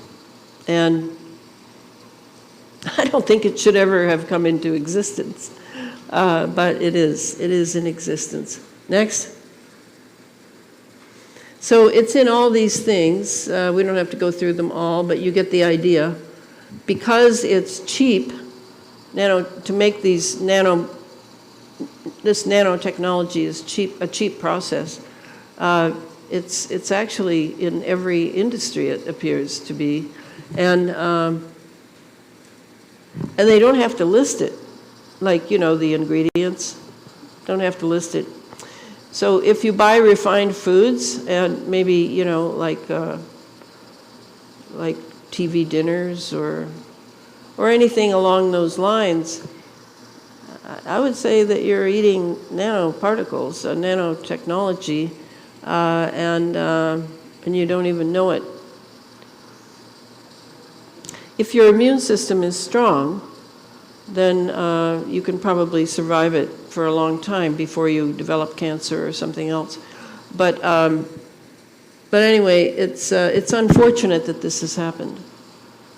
Our Congress did not look at it even until I think it was 2002. Go figure. I don't know. It must be because the military runs Congress, which, oh, gee, what a radical thought. Okay, next. Maybe hit it again and see what's going on there. Here we go. It is now possible to genetically change bacteriums and virus, genetically change them. What has been developed now is if bacterium, they can lay, and yeasts, they can lay in the soil for hundreds of years in a dormant stage. And it's known by grave diggers, or people who dig up old graves, that it's possible when light comes on the bacterium to regenerate the bubonic plague that's been laying in the ground for several hundred years. It only wants that particular frequency and bang, it's active again. You don't need more than 2 brain cells to work out where you go from here. Viruses are neither dead nor alive. They inhabit hosts. If I put a virus inside a dormant bacteria that I know I can spring to life, I go to Norway on a holiday, or Denmark, or Sweden, I just spread the virus around the forests with the dormant bacteria, and I come back. And I can wait, if I like, 100 years, 200 years, or 2 hours. Makes no difference to me. And then all I have to do with HAARP or a similar device is put the frequency, the microwave frequency off the ionosphere down onto Norway. Whenever I feel like it, the virus will spring to life because their host has sprung to life. This is where we are. So countries can now, just by introducing bacteriums and viruses and whatever, they can totally devastate the economic possibilities of another country. So this is Barry Trower, who's a very well-known microwave expert, worked for the UK Royal Navy. I'm in touch with Barry. Very nice of him to be in touch with me, but he has no computer, he has no cell phone. You have to write him at his snail mail.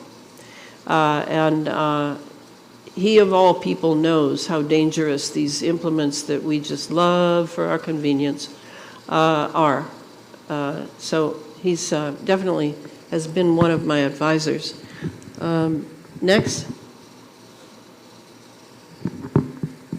Okay, rainwater in Colorado. So now what we're going to do is tie together what's inside our bodies with what's coming down from the sky.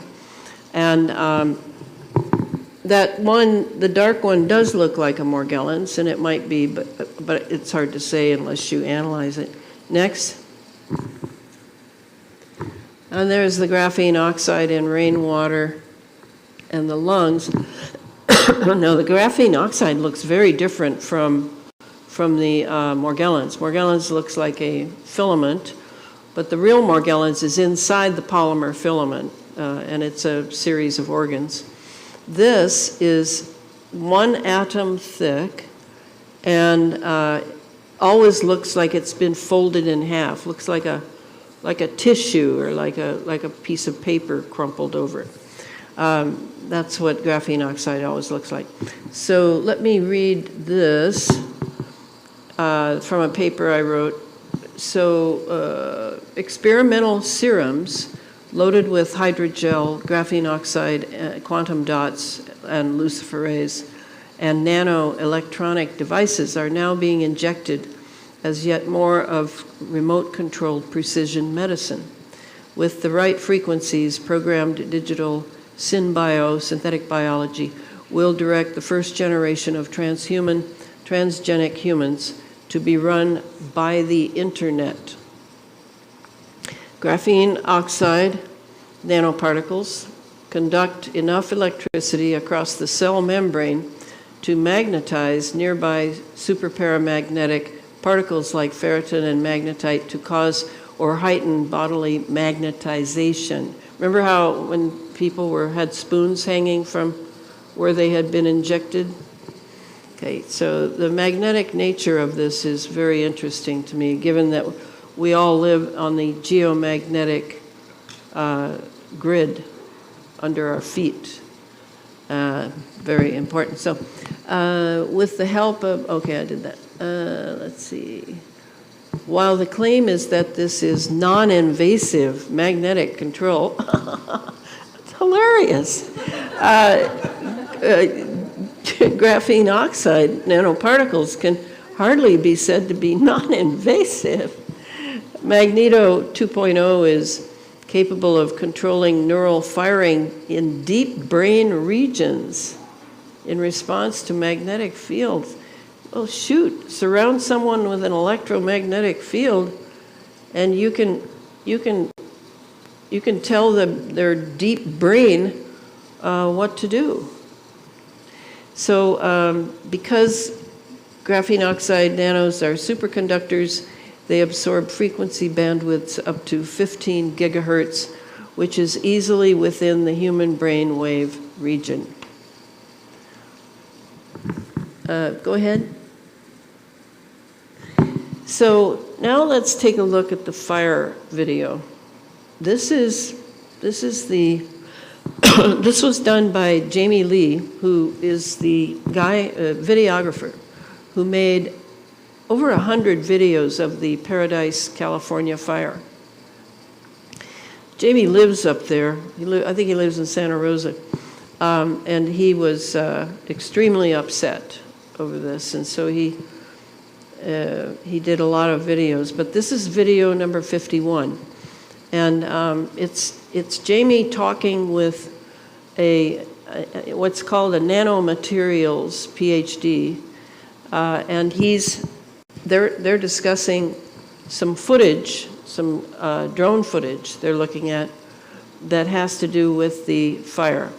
And this is a very valuable, when I first saw this, I completely misconstrued it until I began to look at the embers in it and started watching how they were moving.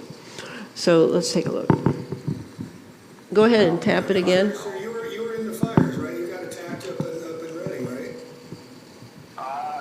Yeah. So Can you turn it up a little? I was able to experience the fires firsthand in Northern California, and so the same telltale sign comes through of the scan technologies, and this is how blatant it is.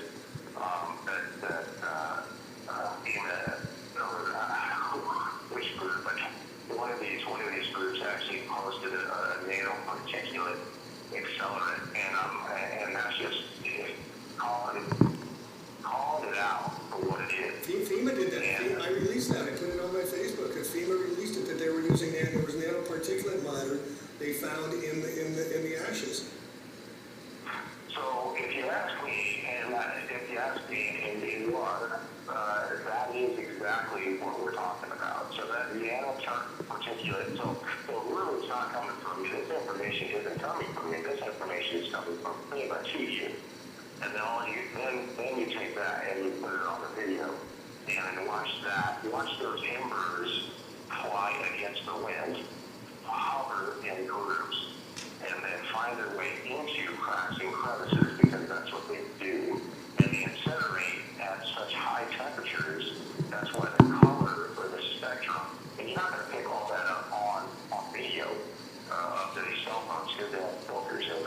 that's the blue we see? We see the blue, is that what you're talking about? When we see the blue light? That is exactly. Well, yeah, you're getting the blue light because of the heat of it, either the incendiary device, which would be the nanotechnologies that are clustering together. And eventually they just turn into almost like a taco powder. So that is just one spectrum of the attacks. So what you're saying is what I'm learning too, is these embers are basically nanobots. I mean, swarming nanobots of fire embers that are controlled in masses, and the artificial intelligence, and they can group together in any type of form or shape. The GPS, they can locate anything they want, and then they will incinerate. And then, as you were saying, after they incinerate, you see that white dust, as that's them self-imploding, self-destructing. But they can manufacture themselves. They can self-replicate into much bigger sizes too, right? Absolutely, and they don't necessarily have to be very large to be destructive. They just have to be in numbers. So when they replicate, they will replicate in numbers. But the size that I was able to witness, not only firsthand with my own eyes, and I've been in a wildfire, a true wildfire. You can't call these wildfires. Wildfires do not selectively burn and not burn. A fire burns at a fuel rate. So you got to go back to raw science and raw chemistry, and that we know. And we know that everything has a flashing point. And that being said, with just a little bit of deployed common sense, you can decipher what's reality and what's a fictitious, made-up scheme of just a mantra. And the reality is that unless you have another technology at hand, wood cannot burn at the rate to melt aluminum. Now, coal can, but under controlled circumstances, like a forge. Well, a forest fire is not a forge. So what's Plus it has to build heat. I mean, a fuel in a fire only gets up to 1,700 degrees on record. I mean, and those are exasperated. I gotta say, those are exasperated. Still, it makes the point that whatever they're saying is bullshit. Absolute, complete bullshit. But now we've got... Well, I agree with you. Yeah, and so the narrative that these nanobots, self-replicating, programmable, I'm doing a show I'm doing next on how they can use their minds to control swarms of robots through your brain patterns now. The technology's that advanced.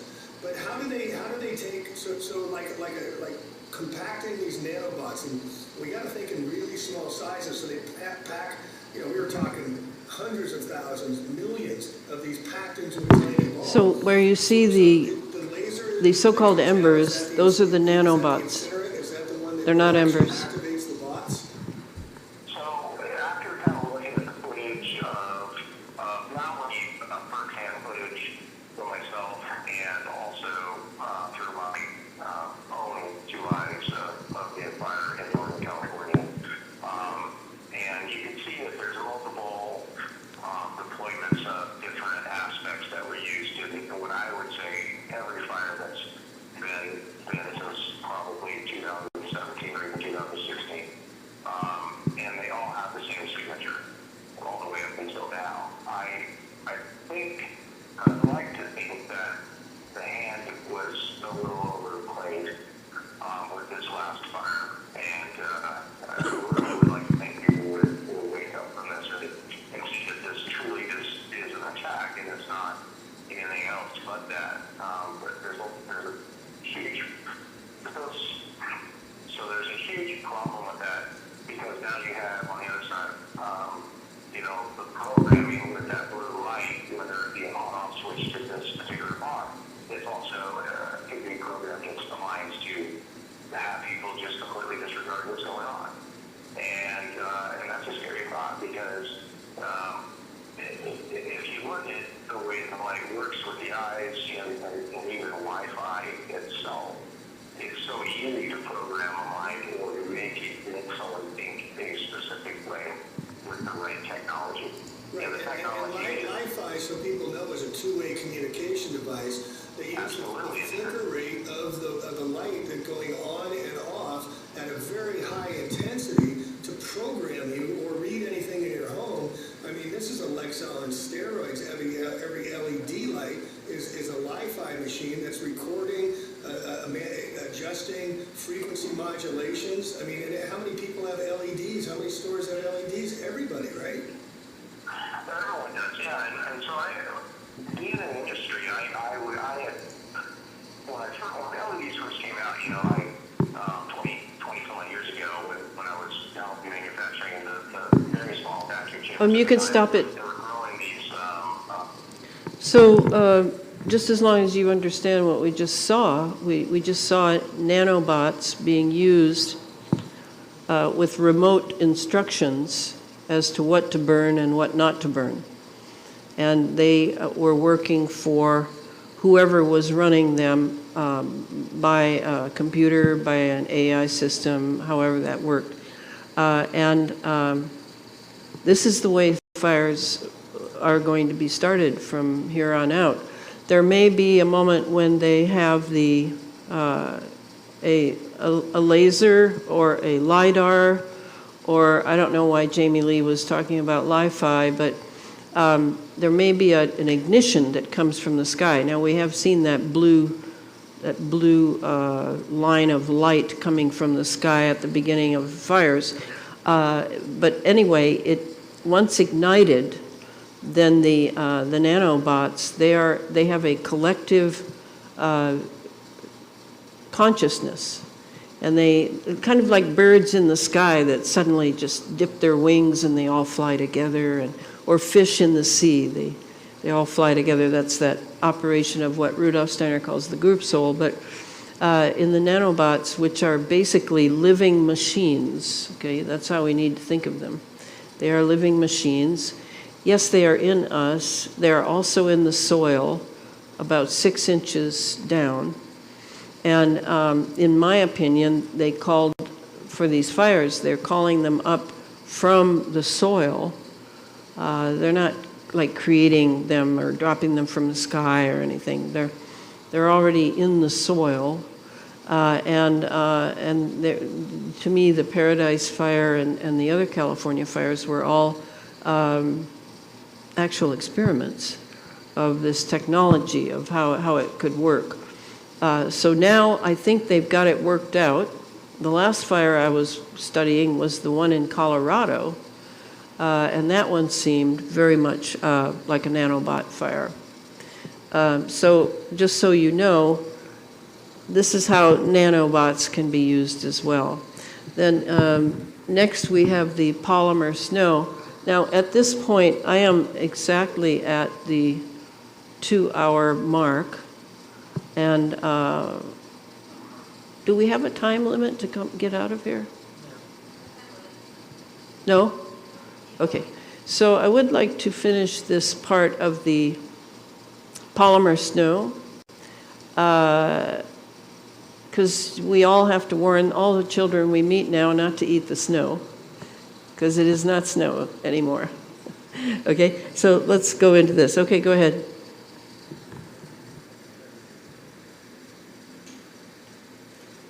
Just tap it again, I think.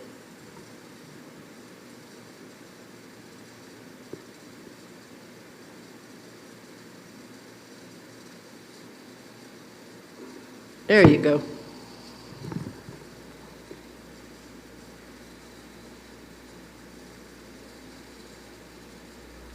I contacted a very dear friend of mine who is an expert in atmospheric sciences and works for the government.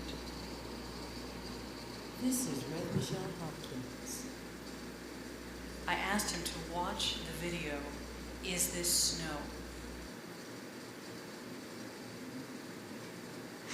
Earlier today, I saw a video where someone went outside and took some snow and took a lighter and tried to melt that snow like I used to when I was a kid.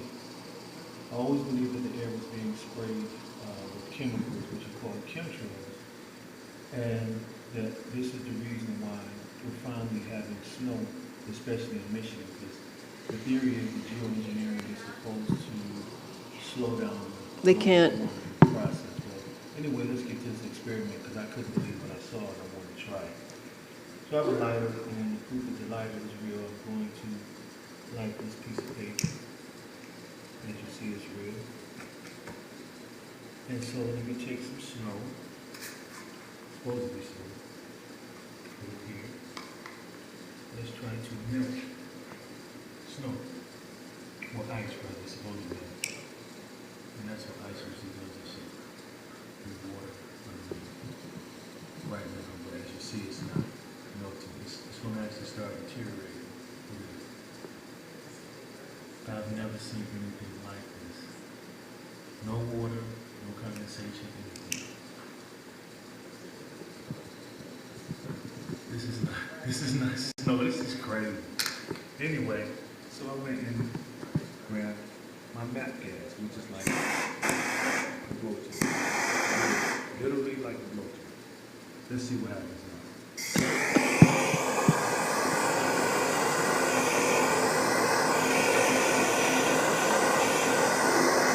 Where is the water? This is not snow, this is crazy. What are they spraying in our air? Okay, now I just wanted to try an ice cube, you know, it's a regular ice cube, to see what happens.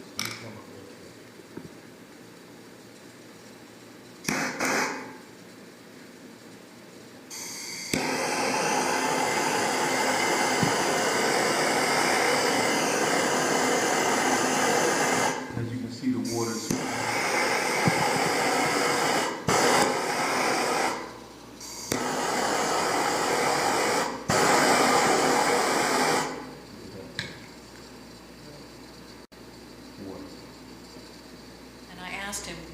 this aerosol polymer compound, and why was this compound used rather than the normal snow-producing aerosols? He asked me to tell him where these areas were so that he could check on the projects for those areas to tell me if he could, if it was not classified, why these polymers were used in those particular projects. Stop there. Well, Stop. First thing. So what's behind this in the in that polymer powder? The graphene and its derivatives offer suitable model systems for soot particles, which are ubiquitous aerosols in the atmosphere. We present an investigation of the ice nucleation activity. That's what this is. So imagine it on a large scale over Montreal or maybe Vail, Colorado, or whatever. The ice nucleation activity of different types of graphene and graphene oxides. So we are breathing that graphene oxide from the ice nucleation that's going on with the snow.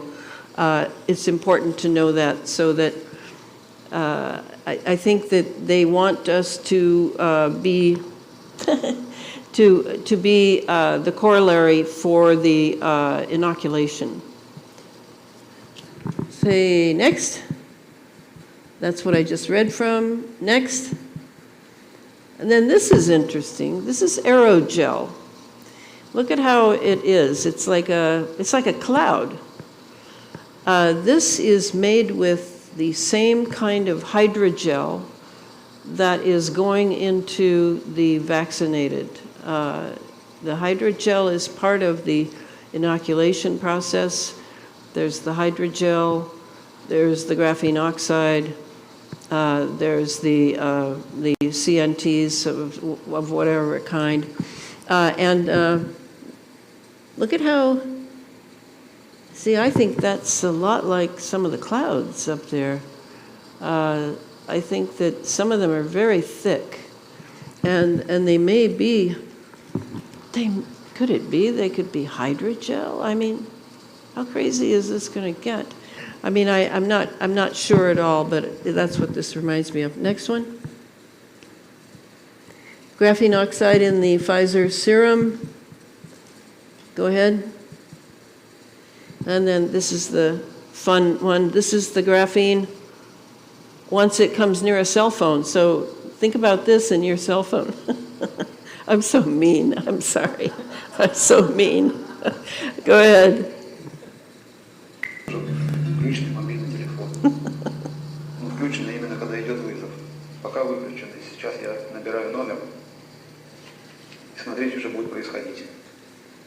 Вот он вызов пошел. Смотрите, что теперь. Ну. Вызов идет, если вы можете смотреть, видите.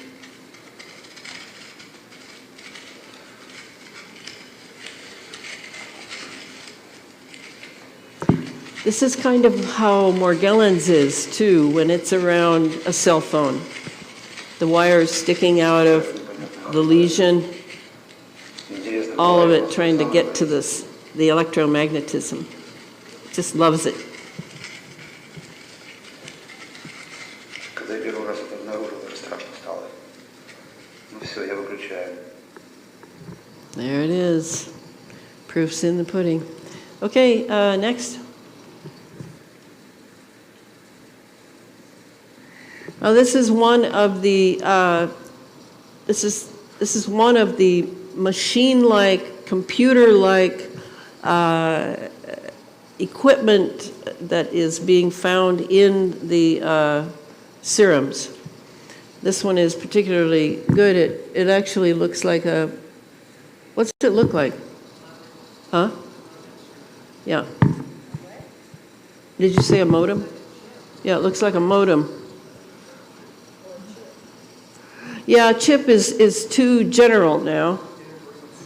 Integrated circuit, we need more computer language because that is exactly is in the serums, is getting the person ready to be a brain-computer interface by means of computer technology. The old idea of the chip, that's not sufficient anymore. I think we need to toss that one out. Okay, so let me talk a little bit about the third person. I was mentioning that there were three science, well, the other two were two scientists, Clifford Carnicom and Harold Kautzvella. Now we come to Tony Pantalaresco, who is a herbalist, a Canadian herbalist, who is concentrating on getting the nanotechnology out of our bodies. This is his main goal. He's not analyzing it. He's not an organic chemist. He actually had Morgellons very badly, and he has pretty much cured himself by his many, many experiments on himself. And now he helps, I would imagine he helps thousands of people. So let me just read a little bit from Tony. He has a different take on it than either of the other two. He calls Morgellons nano self-assemblage, engineered to wirelessly respond to remote electromagnetics. For example, the 3D origami circuitry is based on artificially folding DNA into complex structures. Here's what Tony says. We all have these in us. A lot of them are entrapped in pockets when they are either EMP'd, pulsed, or they reach critical mass when the pocket bursts and releases liquidized proteins. Sometimes you see these proteins wound up in tubular strands, fullerene constructs using silica, carbon, graphene, or other polymer or metallic materials. These are not alive in the sense of bios, life. They are artificial life, an integration of DNA with a program, so you cannot kill them. But you can disengage them from their paradigm or program. In fact, if you create a pulsed microwave, you will wipe out the program.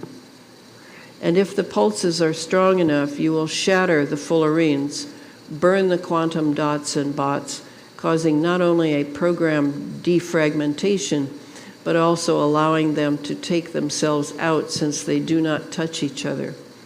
When they do touch, they short out. Until they get their program done, they are not agglomerated or aggregated enough to form their network. This is when they are most vulnerable. Now remember, he's doing all of this without an electron microscope. You know, and he says again and again, you do not need an electron microscope to see this tiny world because these nanobots coalesce. They are a swarm. Their being depends upon each other. They don't have their own individual being, each little nanobot. So Tony has done all of this by watching their behavior after taking them out of his body or in other people's bodies. I don't know. Pantaleresco, Pantaleresco.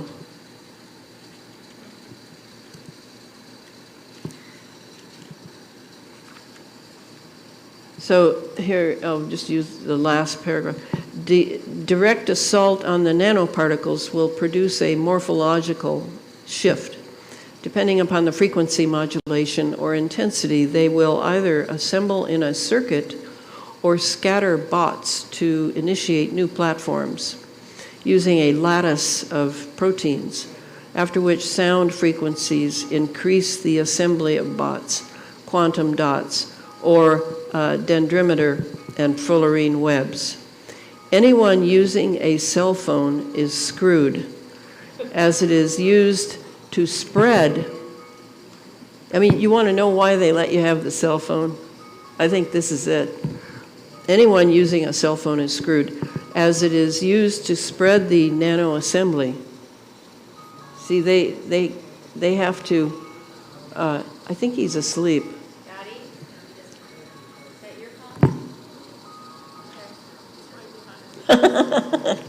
phone? Okay, anyone using a cell phone is screwed, blah, blah, blah. In fact, any wireless frequency will be used to impact the nano assembly.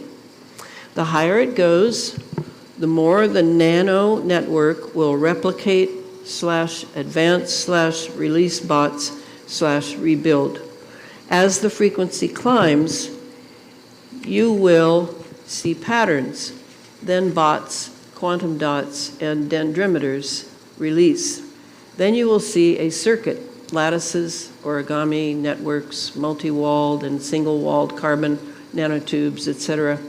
Bots and networks coexisting to release more patterns of assembly to spread and expand. This is the real problem. Need I say more about that? So there's that. Go ahead. There's another artificial life form. Go ahead. Tap it again, see what, oh yeah, there we go. You are watching an electron microscope video of silicon nanowires growing from gold particles. A nanowire is a pillar of crystal ranging from a few to several thousand atoms in diameter. This video was obtained through an exciting and relatively new microscopy technique that allows us to study the growth of nanowires in real time with atomic resolution. We are interested in nanowires as they have potential applications in information and communication technologies, low energy lighting, rechargeable batteries, and medical sensors. You can stop. Nanowires grow through the... Yeah, they're just used for batteries. We should relax. No, I think we're being used for a host. We're a host to a new form of artificial life. And they can control it because they've convinced us that we need a wireless world, and they can come at us from any vantage point they wish. This was the foolish thing that happened in the name of convenience, comfort, technology, progress, whatever. So now this one, go ahead.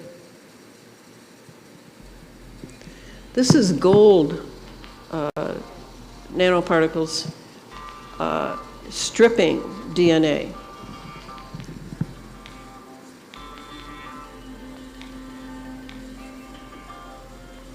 And all those little wiggly things around the gold nanoparticles, that's electromagnetism.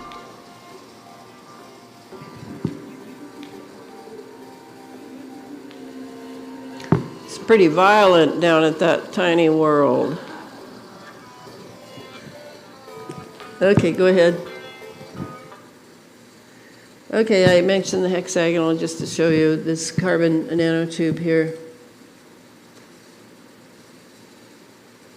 Molecular grapheme, there's tons of that. Okay, go ahead.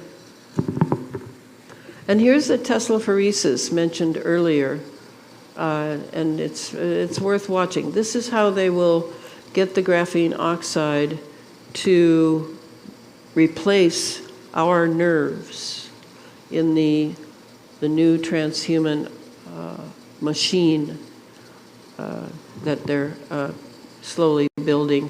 With this, the biggest step now, of course, has been the inoculation. Okay, go ahead.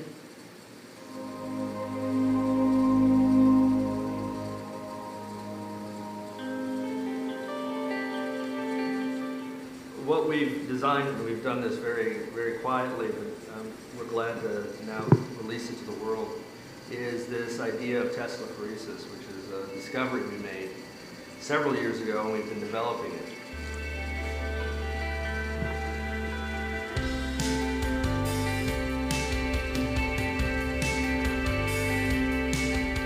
And Tesla-phoresis is, the simplest way to understand it is self-assembly at a distance, just long-distance assembly of materials.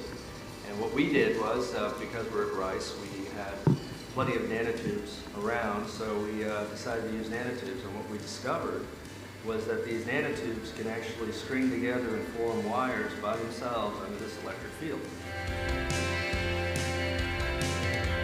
This fundamental idea of force acting at a distance, that you can have, instead of, when you normally build circuits and things like that, you have to have physical contact. Now we're talking about building circuits without actually touching them. Okay, and it's dispersing it. Power on. And up. I realized that a Tesla coil could actually do this if you designed it in a way to create a very strong force field in front of it. And so that was the engineering aspect of it.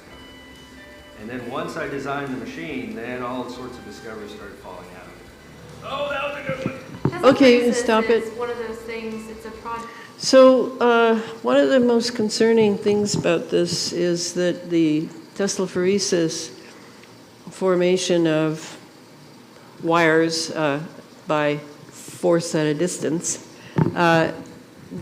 is it possible that the inoculated, who are now seriously in an electromagnetic field of their own and in touch with AI systems that are drawing big data from them, we've already seen that Bluetooths can be set off by a vaccinated person entering a restaurant or a bar or whatever. And then we also see that they are somehow being influenced and influencing those around them, and we call that shedding. And the shedding has to do with the fact that they are now in their own electromagnetic field, and they are now in transmission mode with the system that is taking their data. And because, of course, this is all experimental, and the data is super important. Now, is it possible that, well, if they're already being controlled remotely, well, it seems like the sky's the limit, doesn't it? For them, anything can be experimented on. Yeah, they can suddenly have Ebola symptoms or whatever, because that's part of the frequency game that's now being played, now that we realize, I don't know if you've read Tom Cowan's book, The Contagion Myth, but it's time to abandon the Western germ theory. It's not true. It's never been true. It's a Western medical model to get as much money out of sick people as possible. And there is no virus per se as an attacker. There is no bacteria as an attacker, but these things are in the body and can be used for affecting us. But the way I put it, which makes more sense to me, is that if you are near someone with who's in an electromagnetic field because they've been inoculated, you may develop the same symptom. You may develop a set of symptoms, and you will think that you've caught something, that it's contagious. No, I don't think so. I think you have entered their transmission field, and you're picking up on the transmissions going on. And part of the transmission thing has to do with the fact, and I know you're not going to understand it because I still have to live with it too, is that molecular biology is being transformed into digital biology. So now just frequencies are sent out, not diseases, but frequencies of sets of symptoms. And you probably are saying, well, what's the difference between a set of symptoms and the disease? Well, I think there's quite a bit of difference because I don't think there is a disease unless your immune system is simply not working anymore, which of course is what one of the objectives of these one shot after another was, to completely get rid of the immune system and get it out of the picture. So it's a very complex issue, I realize that, but it makes sense to me that they are attempting to create a transhuman model. The first one is this group that has just gone through, and there will be more. We're not done with this yet. Even if we are able to stop the COVID lockdown, etc., this will continue. And so we need to learn this technology. Next one. Okay, this is my final, and then we're going to have Q&A, and then I'll let you go home and go to sleep. Okay, so this is Greg Reese, 5-minute breakdown. I really like his energy. Okay, go ahead.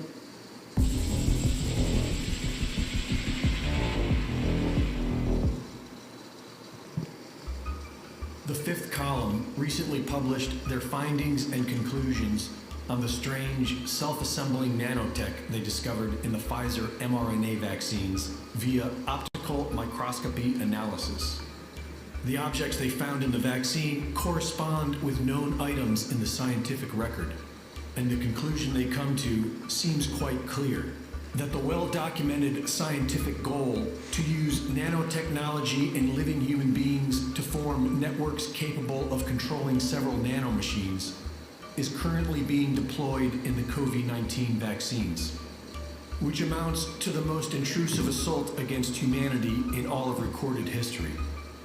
While the media and government lie and cover for Big Pharma, the official ingredients are still unknown. But we have thousands of brilliant scientists worldwide studying these experimental vaccines. Some have died in highly suspicious ways, but most have been able to share their findings. And the work shows us that graphene oxide is a key component in all of this. There have been dozens of official documented studies on the use of graphene oxide related to how we see it being used here today.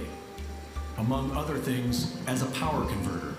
Graphene, a one-atom thick layer of hexagonally arranged carbon atoms, is the thinnest and strongest material known to man, and an outstanding conductor of heat and electricity.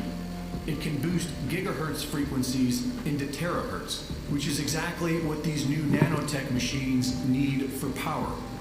In order to do this, the graphene first needs a frequency to power it, and the optimal frequency to externally power graphene is known to be 26 gigahertz, which is also the frequency put out by 5G. In this model, the graphene within the body is activated by microwave signals in the gigahertz range, which it then boosts into the terahertz range, which then powers the novel nanotech machinery to self-assemble within the human body. Once assembled, what do these nanotech machines do? The images, compared to the scientific literature, suggest that they are the foundation of an internal electronic system with an endless potential for biomanipulation of the human host. Nanorouters that emit MAC addresses, able to be registered via Bluetooth. Nano and plasma antennas to amplify signals. Nanorectennas acting as rectifier bridges from AC to DC current. Codecs and logic gates for encryption of communication. The raw material for all this self-assembly is also graphene oxide. And when we compare known side effects of graphene oxide to the side effects of the COVID-19 vaccines, we find them to be the same. Once graphene oxide is injected into the body, it acquires magnetic properties, predictably around the injection site, the heart, and the brain. Graphene is seen as a pathogen by our immune system and will often result in paralysis and stroke. Graphene is known to cause blood clots and heart conditions. Graphene oxide can generate small discharges, causing cardiac arrhythmia. There is so much going on with these experimental vaccines, and the evidence seems clear that there is a mass experiment going on, with certain batches marked more deadly than others, and with certain batches that contain a bold new technology akin to a man-made parasite intended to control the host human if it doesn't kill them first in the process. Perhaps that is what the mad scientists and psychopaths are after. Human genetics that can withstand this new invasive and deadly nanotech. Reporting for InfoWars, this is Greg Reese. You can end it. So that's all, and I will have Q&A, but I would just want to say that I feel really very torn because I'm sending you out with absolutely overwhelming information and it replete with an entire language that you will have to learn in order to understand what you're reading or what is existing or what is living in you or what is going on in the world right now. It's unfortunately the proof is in my book, but it is pretty overwhelmingly obvious that the end is transhumanism, and I certainly want to support you in really coming to terms with the time you live in. I think it's very valuable to know what it means to live in the time you've chosen to live in, because I feel that we've all chosen to be here. There are no accidents. And I think to avoid this because it's complex or because it's scary or any of that, I think is a fool's errand. And it would be far better for you to learn some of this, maybe not as much as I've delved into, but that it's important for the world because truly humanity is in peril right now. The real human being, the human being of nature, can, I mean, if they're mounting an assault from the sky, at the same time they're mounting an assault from the GMO foods, at the same time that they're mounting an assault from the inoculations. This is a full-scale assault, and we need to take it very seriously. Thank you.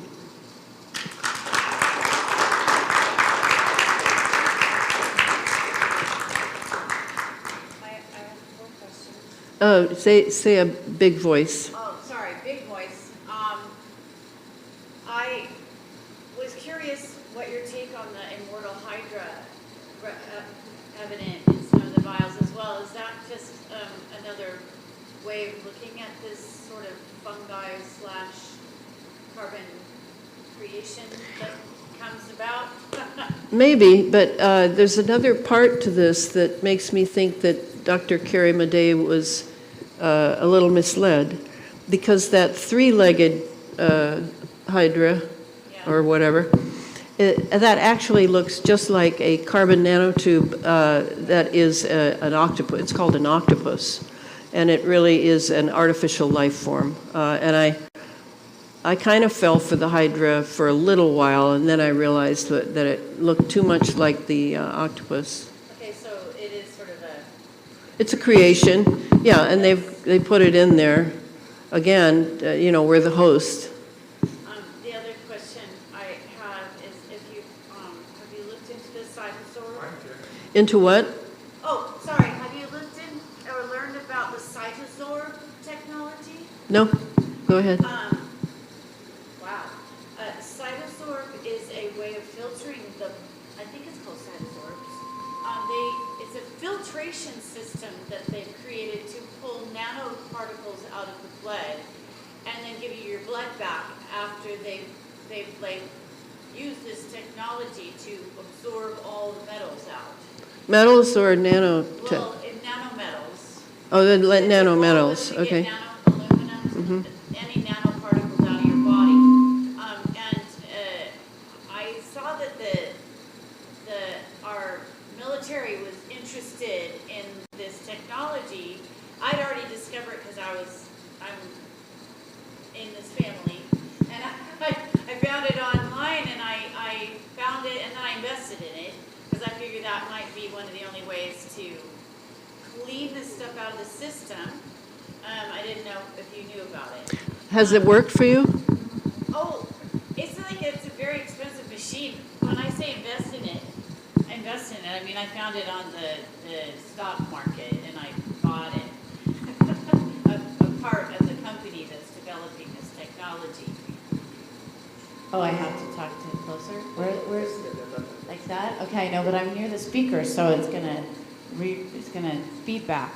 And then I was curious about if there's anybody who's come up with a remedy for this, and I've been told that like buckyballs are actually a good thing. Fullerenes. Buster Fuller's theory that there was a carbon-60 molecule out there that was very strong and it works as an antioxidant in our system. And I was just curious if that would play a role in being able to disrupt this process, or is it enhancing this process? According to Tony Pantalaresco, it's enhancing it. Okay. People have given me C60, but I don't use it. Okay, and then the other question was, is there anywhere on the planet that's actually safe? There's really nowhere to go. Not to my knowledge, but I don't think about that very much. But the perpetrators, or whoever that you refer to are... How do they survive? Well, who are they that need to do this? And are they humans in the first place? And are they of us or not? And how does how do I identify, or does it matter that we identify, and how would they survive all this if we're not going to survive all this, not and come out human? Well, I haven't been given up yet that we're not going to survive this. But as far as who they are, I of course first look to the global elite. I look to the elite bloodlines that have ruled in Europe, from Europe, over the world for thousands of years. I think of as far as the unhuman, I think of people like Klaus Schwab and others. They seem kind of vacant, and if they have abandoned their humanity, the true humanity, and we all have to think now, that's one of the blessings of this time, is we all have to think what human means to us. It's certainly not a bucket of guts and 2 arms, 2 legs, a head, and a torso.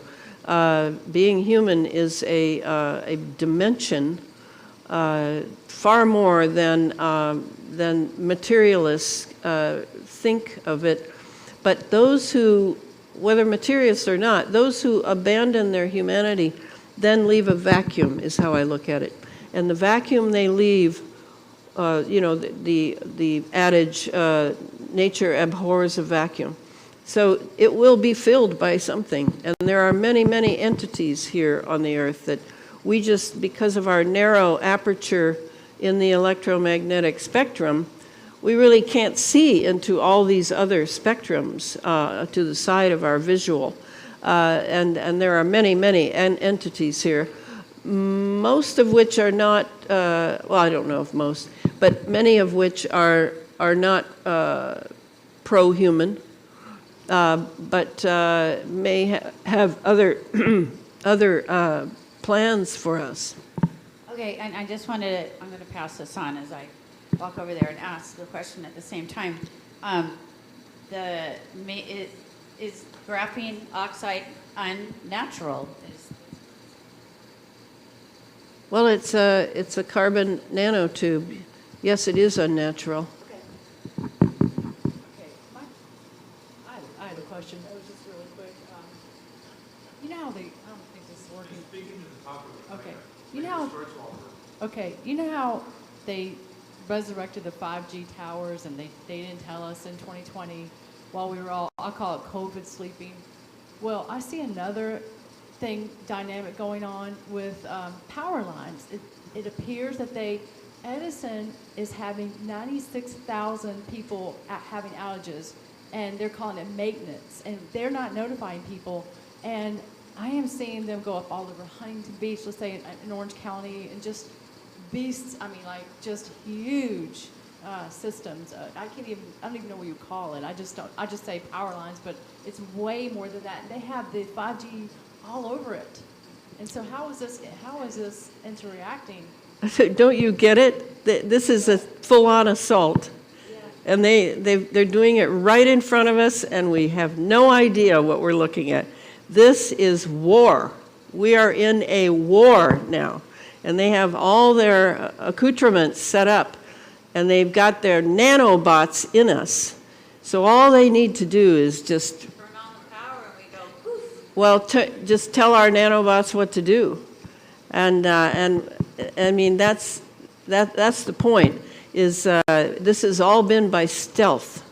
It's come by stealth.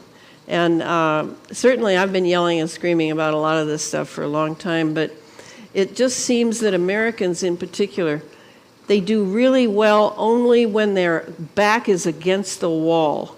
And then they come forward. But because this is so technological, it's very hard for people to get hold of. They're not ready. Most people haven't had science since they were in high school. And so that's why we need to make a commitment to learning about this technology so that we can defend ourselves. And there's the children and the grandchildren. I mean, come on. We got to get on this.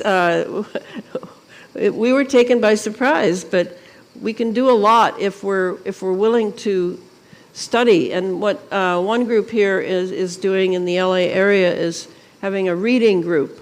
They're reading the book together, because together you can figure stuff out better than alone. You know, you finish a hard day's work, the last thing you want to do is read a big chapter of Elana's book before you go to bed, because you'll be asleep after like 3 paragraphs.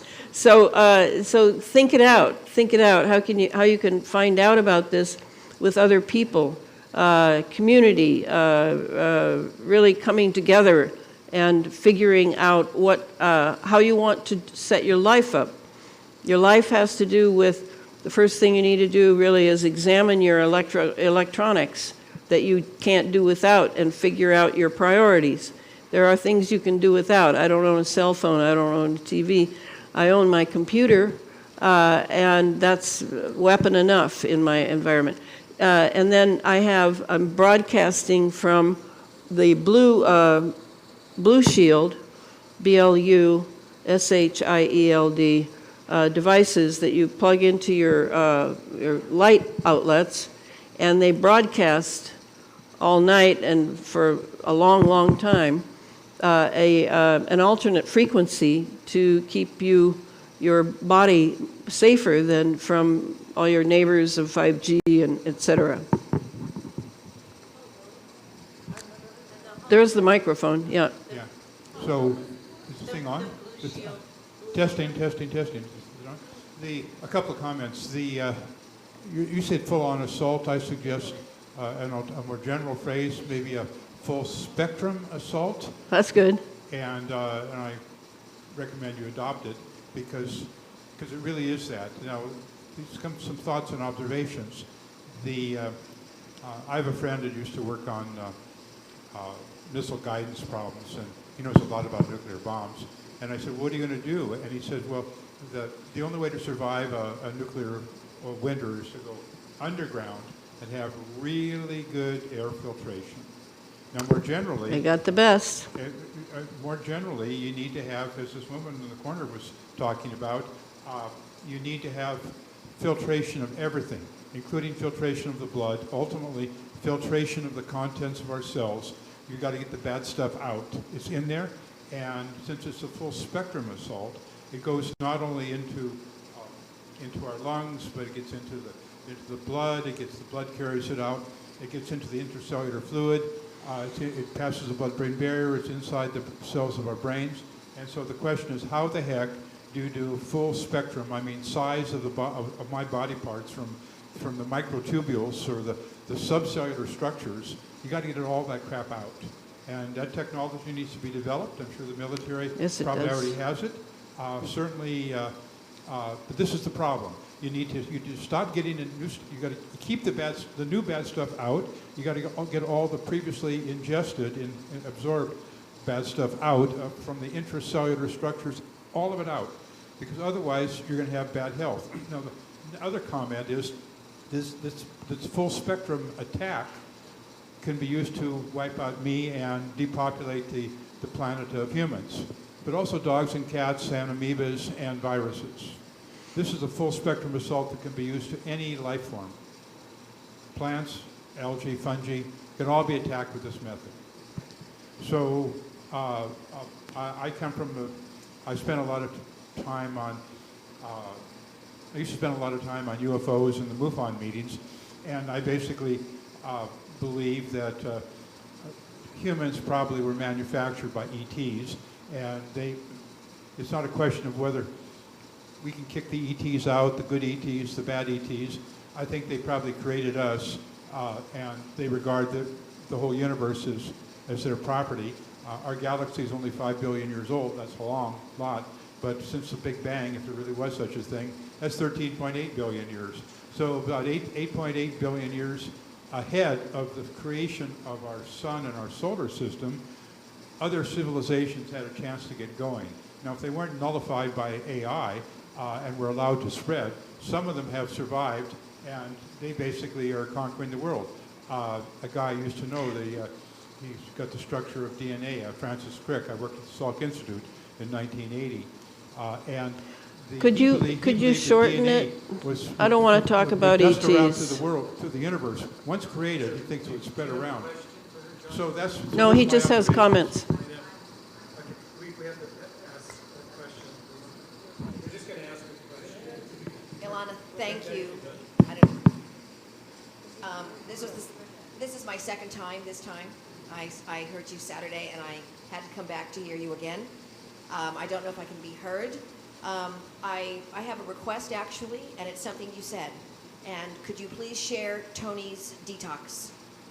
Yes. The other thing that I do, which is in the maintenance category, is the detox bath, which is 1 cup baking soda, 1 cup salt, 1 cup Epsom salts, and a ½ cup of boron or borax.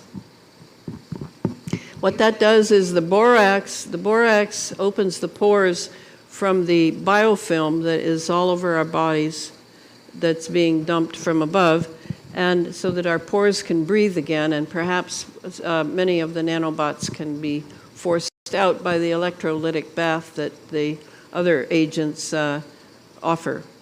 And I use it just as maintenance 3 times a week. It is not a panacea. It is not because we're breathing these nanobots every day. Every day we're breathing nanosensors, nanobots, everything from the sky. So it's simply a maintenance.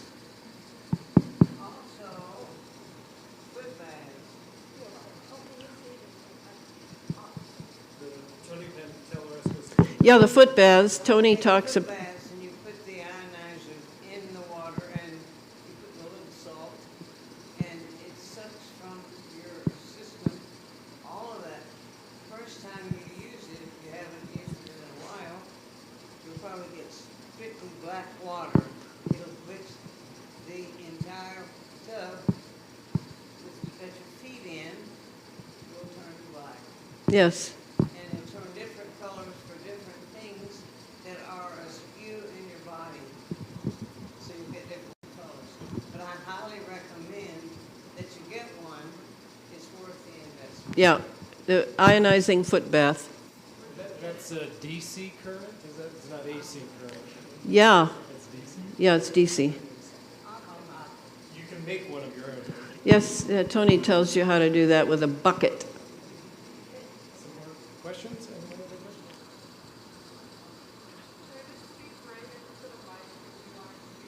All right, thank you. Elena, it's good to see you again. John and I saw you at MUFON in Orange County.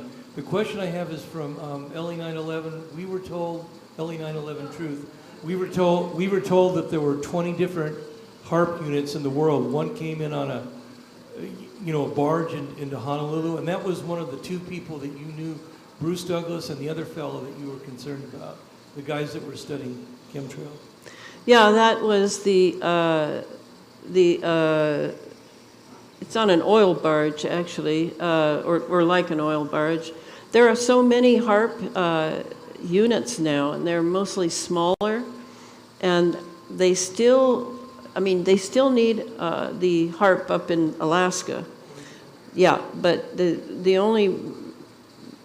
biggest reason I think that they're using the smaller ones is for the interferometry, because to use it as a weapon like for Fukushima or some other event, they have to cross beams with another unit.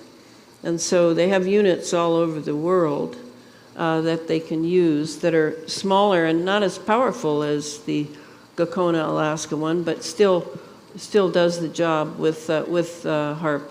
Or with the one in Norway. I mean, that one's good too. There are quite a few. The one that you can kiss goodbye, and I haven't heard it being replaced, is the Arecibo one. The one in Puerto Rico, it collapsed. Or they collapsed it. I don't know what went on there. I actually have a question, if you'd be so kind. Did you mention a book by a Tom somebody about a virus? Tom Cowan, C-O-W-A-N, M.D., The Contagion Myth. Okay, great. Yeah. Thank you. There's a couple of things. First of all, I want to thank you very much for your hard work. Mm-hmm. It's, I know what you've gone through, and I know what you had to do to bring us to this point. There's a couple of things. One is biofeedback. Do you know anything about possibly using biofeedback and rearranging these chemicals and nanobots and everything out of your body? Do you know anything about ivermectin to take and get a lot of parasites that cause cancer and everything else? So that's another detox. I live in Rolling Hills, and I have a boat that I've been watching in the front of me for a number of months. It looks just like the rays. It's low in the water. It starts in the morning. It creates clouds. The clouds grow up, and then they become chemtrails, or it's caught up in the upper atmosphere, and they become. The boat is slanted down, and I'm sure it is creating. It's using the apparatus on the top is creating water waves. At the top of it's right in in Rolling Hills, there is a tower that I believe is a weather-directed tower. It also lines up on a grid pattern with the one at, now I'm losing it. Not Norton. Well, it was, I'm trying to think of the name of it, but it's on Inglewood Boulevard. But it's on a grid pattern, and it's like, I'm sorry, I can't remember the name of it. Northrop? Northrop, thank you. Yeah, it's right at Northrop. So they have right here locally, have a means of directing weather. And this is a prime area location to direct the weather either north or south. And so, but it's been very interesting to watch. I've taken a lot of pictures of it. But this boat just looks exactly like HARP, only on a much, much smaller basis, and it's in the water. And you said it was a boat? It's a boat. And it sits down in the water. Sits down in the tail end of it sits down in the water. And it's more like you think of a smaller submarine. And I've seen them in different places where there are 3 or 4 of them. So you don't talk about it a lot, but this is a wet surface evaporation cooler. Yeah. A boat. Wassac, it's called. Wassacs. They're producing, producing clouds that are then treated probably with electromagnetics so that they dry out and become sort of plasma, and then they use it for weather. Yeah. That's great that you can watch it right there from land. There you are. And Northrop is what, number 4 military contractor?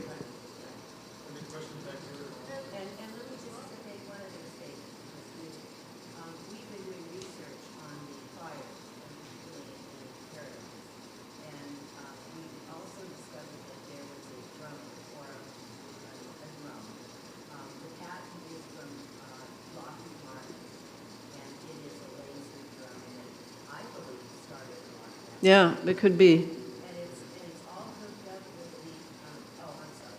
And it's all hooked up with the electrical systems of the houses. And that's why you have a house just blown off of its foundation, because it's connecting with its smart meters. And I do understand that right now that Robert F. Kennedy Jr. also has been suing the PUC. And so we'll see what happens. Why is it so windy? Well, I can tell you that. That's aluminum fluoride trihydrate they're using to make it cold.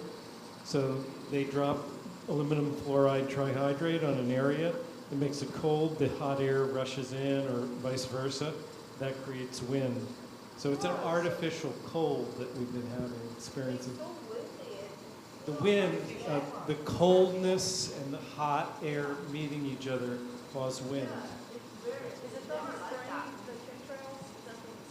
Yes, from chemtrails. It's a chemical that makes it cold. So as soon as they come over, I just notice the difference. Yes, and they use the sun simulator. They bring that in to make it drop a number of degrees as well. So. But this chemical is a genius chemical because they've already used fluoride in the water to decrease the blood-brain barrier, and then the aluminum gets in and calcifies your pineal gland. So, genius, aren't they? Question back here. Thank you so much for being here. I was just triggered, interestingly, from the lady with the blonde hair, because I also have done, and I'm doing sporadically, carbon C60, and I just want to be educated on, again, what is the bad effects of it, what does it enhance, just so that I know. And just second question, I'll get that over with. What kind of water should we be drinking then? I know, I do alkaline and I get from, bottled water, but should we also do distilled water too? Yeah, I leave all that to Tony. And I think you can find what he says about C60 at his site. Even if you did a search for Pantalaresco and C60. Yeah, because I simply, I pretty much follow his directions because I'm busy on other stuff. Tony Pantelleresco. Yeah, Pantalleresco, and then do a search for C60 with the Tony. Well, that's what he says, and so I don't take it. But I pretty much use natural food. I use alkaline acid. I have a yin-yang. I studied Chinese medicine, so I pretty much follow a diet of balancing acidity and alkalinity. I don't really take any supplements. And as far as water, I think you're going to have to figure that out. I go to my town's artesian well, and it's checked every year, but anyway, so far so good, 30 years of that water. I just heard you don't take supplements, so maybe you can. But I saw a study just now that saying NAC can reduce graphene oxide. Is that true? Say it again. NAC can reduce graphene oxide. Is that learning studies on NAC can reduce graphene oxide. Really? Do you think it's true? I've read that. Yeah, I just wonder if it's true or not. Well, it'd be good to try it out and see if it works. And then my question, did you see that video from YouTube about missing in Alaska, the zombies of HARP? Yeah. Do you think there's truth to that video? Well, I think that if the military has an entire video on zombies and the zombie apocalypse, that we'd better think about it, because that certainly is something that seems to describe control over the nanobots in our bodies and brain. The brain is the main thing, right? Yes. Yeah. That's a few questions. Yeah. Thank you.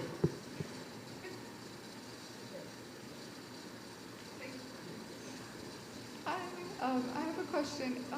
I know you mentioned the boron, borax in the bath. Do you think, I mean, obviously no advice, but have you heard of like safely ingesting that or shungite powder? Shungite? Shungite powder or the boron ingested. I remember seeing a interview with a scientist who said that he would put like a pinch of water in a whole cup and just drink like a third. No, he's not exactly a scientist, but I know who you're talking about, and I don't see any harm in it. I don't know if it will help. A pinch of boron or borax, but what was the other thing? The shungite. Yeah, I have shungite in my water supply, but I don't know about taking it in powder form. I'm always dubious about that stuff because I don't really understand it very well. Yeah, I think it just has something to do with offsetting the harmful EMFs or transmuting it or something. Could be, but shungite is very powerful and certainly offsets a lot in the environment. I'm just not sure about in our bodies. Right, thank you. Yeah. Yeah, 1 cup baking soda, 1 cup salt, sea salt, 1 cup Epsom salt, and a ½ cup of boron or borax. Huh? Yeah, you only need it to open your pores. Yeah, it's in a bath. Yeah, it makes it sort of electrolytic. It makes it sort of electrical a little bit. And if you have doubts about it, I did try once. I took the baths every night for 4 or 5 nights just to see, and I turned the bathroom light off and I used an LED flashlight, and I turned it on the surface of the water, and I saw the nanobots swarming. They were coming out in droves, but I had to do the bath consistently for several nights in a row. They went down the drain. Yay. Yeah. Anthony Skittleman also suggests something like that. Elana, I have a question that relates to something you said February 15th, 2020. Uh-oh. And I remember the date because it totally rocked my world, and I have probably quoted you a zillion times. And you had commented that if anyone, I would not anyway, but if anyone was thinking of any kind of hip replacement or knee replacement, they should either correct it if they can, or hold off because it would be kind of a landing strip for nanobots? Well, yes, it does, but that's pretty much any sort of joint dysfunction. I think because they use titanium so much, you should read about titanium in the book first and what you're looking at. I don't think, it's kind of like, yeah, I mean, that's how I feel. And usually when I have pain, like once in a while, I have pain in my right hip because I have scoliosis. I often wonder if the nanobots are there. So I don't know if I told you this, but I'm developing a relationship with my nanobots. I'm talking to them. Hey, can't you go somewhere else than my hip? I mean, gee, give me a break here. I'm getting old. Thank you so much, Elana. I think maybe yeah, let's call it a day. Yeah. If you didn't have a chance to buy the book, we still have them. And if you have the book and you would like Elana I will to sign them. it, Yes. I'd be Yeah. grateful. And also, we have the reading group you can sign up for, our Zoom group. Love to see you there because it's really wonderful to read it together. We read it together on Zoom. So thank you, everyone. Thank you for coming. And thank you, everybody.